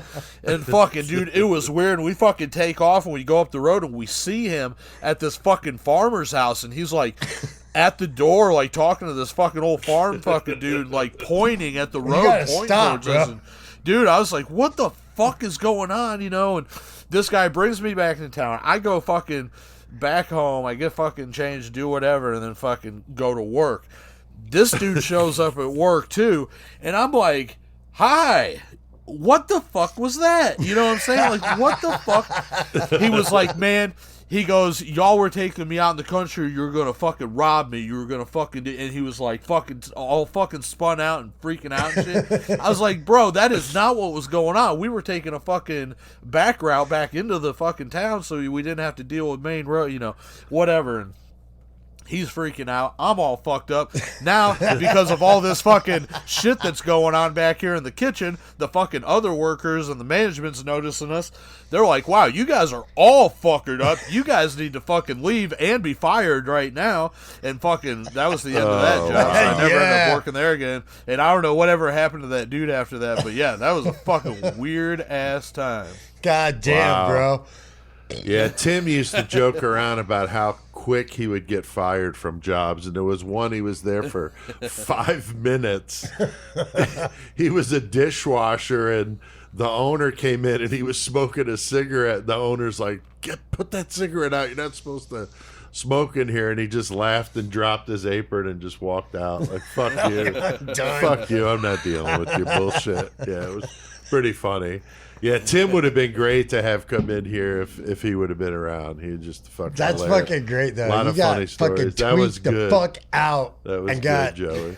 Fired. All right, one thing I'm going to be working on here coming up, and we're going to be selling these on the website, and I'm also going to be setting us up a Bandcamp page to do this as well. But what we're going to do is we're going to do some Murder Metal Mayhem releases, digital album releases. The first one is going to be a compilation of all these funny commercials we've done. Go through from beginning to fucking end. Is every one of them I'm going to put on there. And you'll be able to buy it from the website digitally, so you can download the zip file and you'll have them all. Or I'll have them as like a solid, like a episode. You'll link to it. And you'll be able to hear them all like a podcast, but you just hear them in a row. So that'll be fun. And then, Joey, I was going to mention to you, we'll have to get together at some point here to talk about this, but I'd like you to do the album covers that we can use to promote it. You were talking about that. Yeah, so I'd like to get with you on that. And then also we were talking about doing some artwork on the live YouTubes I'm going to start doing for our channel. Maybe doing some artwork with there too. So has anyone put any work into the new activity book? I have not put any work into the new activity book. I know we need to do a bit of work. Yeah, I put in a tiny bit of work, but then life became crazy now. Unfortunately. Yeah.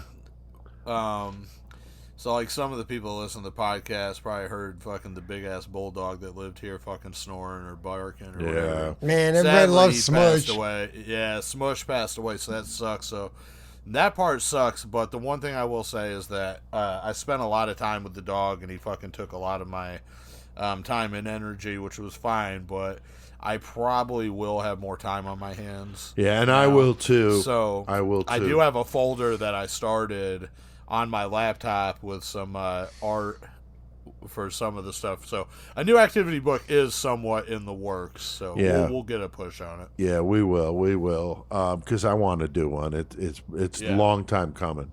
All right. Well, we have got Killer Cage match to get to tonight, and ding, motherfucking ding. And Chris, we got those listeners to say thank you to for providing the random numbers. Yes, we do. Once again tonight we have fucking Queen of the 419 Peggy Sue. We got Ray McDaddy Ray McDaddy motherfucking McFalls and fucking Juan the Latino Dream Molina getting it in. Come on, guys, let's do it. Hell yeah, thank you guys. And we got a hell of a bizarre matchup tonight, Joey. We got Isakok Wuschenwald. Isakok going up against Robert Durst, the hot mic guy, the ham sandwich boy. That's right. And they got a couple of interesting objects here, Chris. What do we got this time? Tonight we had a butcher knife and a can of corn. Can of corn's been there. Can of corn's been in there a few times. Butcher knife not that long ago, but a weird one. Can of corn, I'll be all right. I mean, it could be a bludgeoning instrument for sure. And the variable, Joey, is what? It's the homeboy Michael Myers. Oh, no. After drinking a quart of McCormick's at the Nation, a.k.a. Shawback Whiskey. Oh, boy. Yeah, that could be interesting. Michael Myers. And the song is Pit of Zombies by Cannibal Corpse. So there you go. You got Ilsa Koch going up against Robert Durst with a butcher knife and a can of corn. And in the cage is Michael Myers after drinking a McCormick's whiskey at the Nation, a whole quart of it. So, and Pit of Zombies jamming the fuck out on our Bose fucking bitchin' fucking Murder Metal Mayhem system. So, what do you think, Chris? I mean, where the fuck do you go with this one? I mean, goddamn. Durst is fucking old as shit. He's just hungry. He just like, he's like, oh, that can of corn. I'm going to go sit at the table, hang out. But he needs to open the can. So he sees the knife so he can stab the fucking can open. Yeah. So he fucking. You want something to go with that ham sandwich? Is that it? Okay. Got to have corn with a ham sandwich. So he just grabs the motherfucking goddamn knife and the can of corn, walks over to the table that's sitting up just for him. And he breaks it open. He starts eating the corn out of the can. Well, meanwhile, Elsa Koch fucking.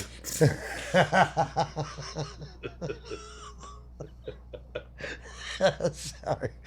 Fucking, she comes in, she's like, oh, this motherfucker is weak. Now, mind you, fucking, it isn't just Pit of Zombies fucking by Cannibal Corpse playing. Cannibal Corpse is there. They're jamming. Oh, wow. What's Michael Myers doing with this? Michael Myers is whiskey? sitting back there. He's drunk as shit. He's like, you guys talk about fucking murder. I like murder. This is great. Oh. So he's on stage fucking headbanging with Corpse Grinder and shit. Okay, doing the like windmill and rocking. shit. Yeah, all right. He ain't got no hair, but he can't windmill because his hockey mask will fly off. He can't windmill. Okay. But yeah, he's doing that. So like, Elsa Koch comes up to fucking Koch. It's a Koch. She fucking comes up to fucking goddamn she comes up to fucking goddamn Durst and she's like, fuck you. And she just takes a knife out of his hand, stabs, she's like, now I'm going to do surgery on you. Now, does Durst have any tattoos? Because you know she liked the skin with the tattoos. I don't know if Durst had tattoos I don't know. but she's like, now I do surgery on you. I am Russian. I'm gonna give it a fucking goddamn Corpse Grinder and motherfucking Michael Myers because they both kill them both. Okay. All right. That sounds like fun. All right. Joey, what about you, dude? What do you make of this crazy shit? I think whenever the bell rings, fucking, obviously the weapon you're going to go for is that goddamn butcher knife because that's the fucking brutal shit. Right. Problem is, Ilsa and fucking Durst go for the butcher knife, and before they can get it, Michael Myers' drunk ass snatches it up out of the fucking ring himself. God damn it. He don't even want it to go killing nobody, though. He's listening to that Cannibal Corpse Pit of fucking Zombies, and he is just fucking headbanging his ass off and holding the fucking butcher knife above his head, looking like a badass. Fuck yeah, dude. Fucking screaming to the metal gods. He's fine because he's drunk. He's been fucking slamming that whiskey. He's got no ill intent right now. He just wants to jam metal. So now, Ilsa Koch and Robert Durst look at each other like, well, what the fuck? There's the Charbak whiskey. I seen it come out. And then Ilsa and Robert Durst are like, what the fuck do we do now? And fucking Ilsa, she's got no fucking time to fucking pause. She grabs Durst up, takes him by his fucking neck, body slams him into the ground, and fucking straddles his face with her fucking ass and cunt. And she starts to fucking suffocate him slowly with her vagina and asshole. Oh, man. Then she's like, we need to get a little more brutal about this. So she fucking grabs that can of corn. She don't even need a goddamn can opener. She just fucking chews into it with her teeth, opens that motherfucker. She starts eating the corn harder than a motherfucker. She fucking eats the rest of the can like a goddamn billy goat because she's fucking Ilsa Koch. She don't give a fuck. So she's sitting there. She was like, oh, she has fucking Robert Durst squirming underneath, just smelling the cunt and the ass. Is so gross, and he's suffocating. And finally, the digestive system is pushing the corn through Ilsa's stomach out of her colon, and she's pooping the corn into Robert Durst's mouth, human centipede force style. Then she's like, motherfucker, for Ilsa Koch, this still isn't brutal enough. Michael Myers, you get your drunk ass over here. And she fucking makes Michael Myers give her the butcher knife. She takes the butcher knife, cuts her own asshole open wider so that the corn falls out faster into Robert Durst's mouth where he's suffocating and finally dies. Ilsa Koch wins because she is brutal as fuck. God damn. Pit of zombies jamming Cashman the whole always time. with the good story, man. That's some good shit. Oh my God, dude. That's Killer Cage match. Holy so there fuck. you go. Wow, that was good. And that's why the listeners dig on that Killer Cage match. All right, my Creation of Chaos 4 book is out now. You can go to PeteAltieri.com. I'll link to that in the episode description. The audio book is done. I'm just doing the final edits now. I've been getting them done. I'm almost finished. And then I got to upload it so it can get on Audible, Amazon, and Apple. And I'll also be selling them on my website, PeteAltieri.com. The promotion I've been doing with Sick Rick Masks, he's been passing out a link to my audio version of my story, One Night with the Blood Countess, for everybody that buys one of these sick fucking Anton LaVey masks from him. Ours is fucking dope as fuck. Yeah, it looks so sick over there, Jeff. We get Jeff here, our friend in the studio, and he's looking at the Satan black corner one right over there. there. The So. fucking invert. So every time you buy one of those, you get a link to that story. So that's a cool cross promotion. And in turn, plug in the shit out of Sick Rick because he's amazing. SickRickMask.com. The Murder Metal Mayhem website, we've been talking about that. We got all kinds of good merch on there. And so that's getting ready to get an overhaul here very soon. And we're going to push that YouTube channel even more. You're going to see weekly YouTube lives that we're going to do. So that'll be cool. And we'll get some good discussion going on YouTube about what we're doing here.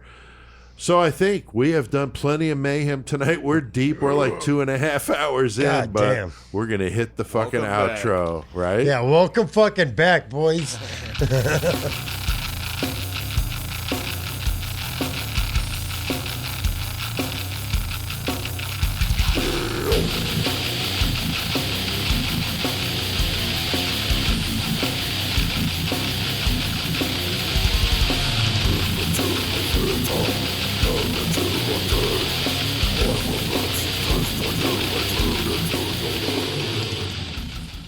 Now, fucking, that's mean, man. Some Grave Ghoul and the song Dr. Butcher from their upcoming Living Burial Ground album. I advanced ordered it. I really dig that dude. It's a one-man project. He does another project we've played before called Seven Doors. Fucking wicked death metal. What was the other one you was just talking about earlier? Dude from Oh, the Hell Ripper. Yeah, the dude from Scotland. Yeah, I mean, really great stuff. But anyway, Dr. Butcher from Grave Ghoul, they got that new album coming out. Fucking love that shit.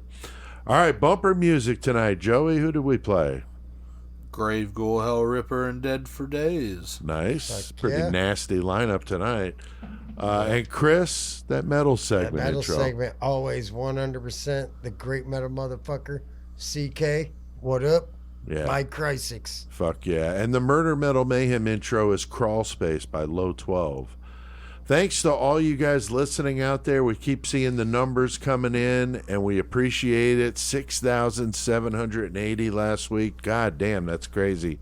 So thank you guys, and we got some good comments to read this time around. Chris, why don't you take the first one? The first one is Henry666, but I need to let you know that each 6 is spelled out SIX. Right. So it's Henry SIX, space XIX, space SIX. Which is also 666, Chris. Thank you very much. 666. McCormick. But it says, wait, what? I just said McCormick. Yeah, that's what I thought you said, McCormick. I was like, but anyway, yeah, Henry666 says, I love when you guys are off that you post bonus episodes.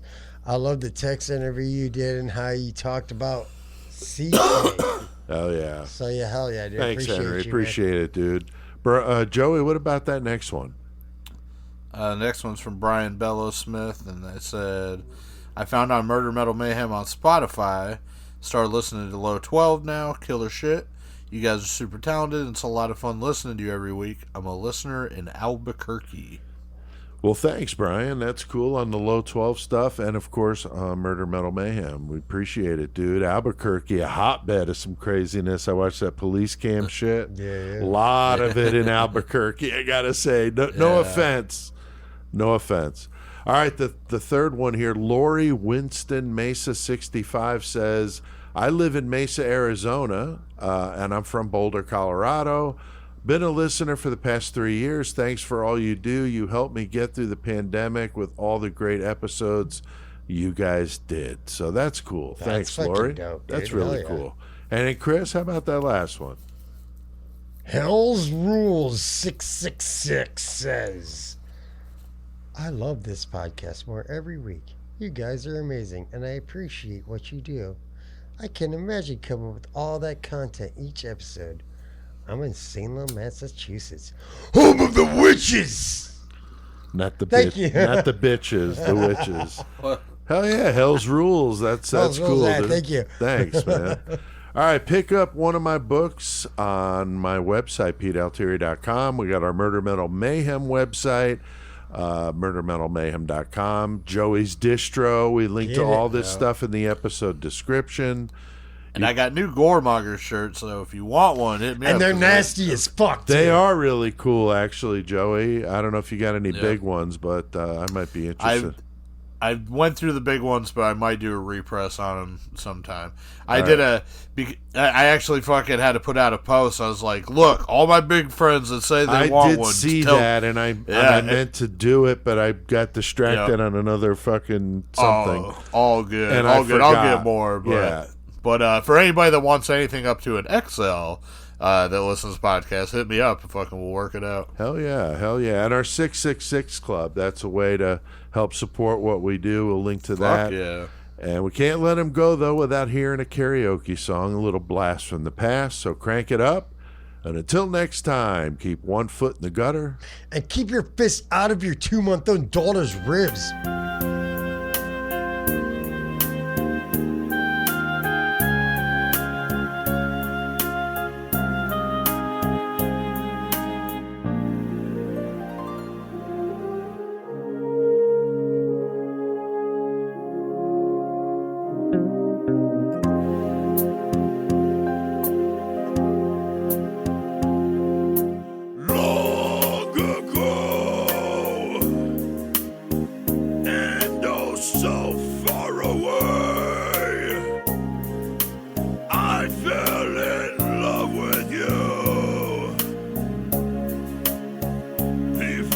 Second show, your guitar, it sounds so sweet and clear, but you're not really here. It's just the radio. Don't you remember you told me you loved me, baby? You said you'd be coming back this way again, baby. Baby, baby, baby, baby, oh baby, I love you, I really do.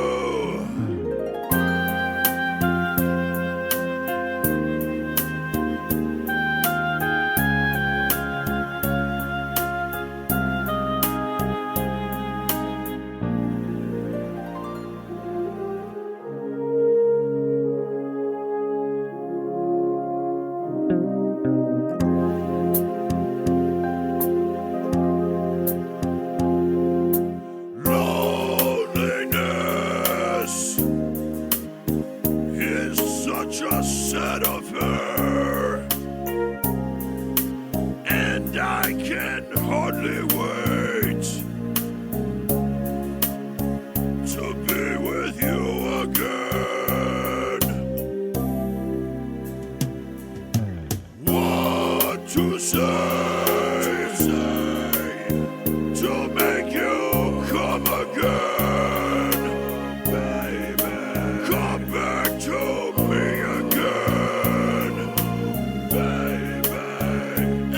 play your sad guitar. Don't you remember you told me you loved me, baby? You said you'd be coming back this way again, baby.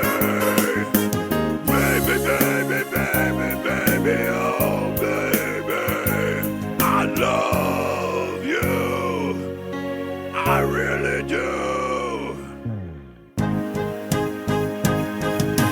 Don't you remember you told me you loved me, baby? You said you'd be coming back this way again, baby.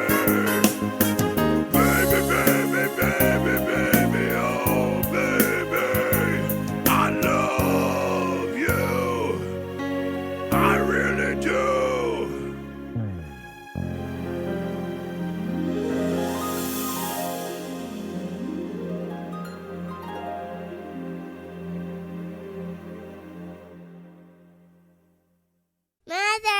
Mother, man.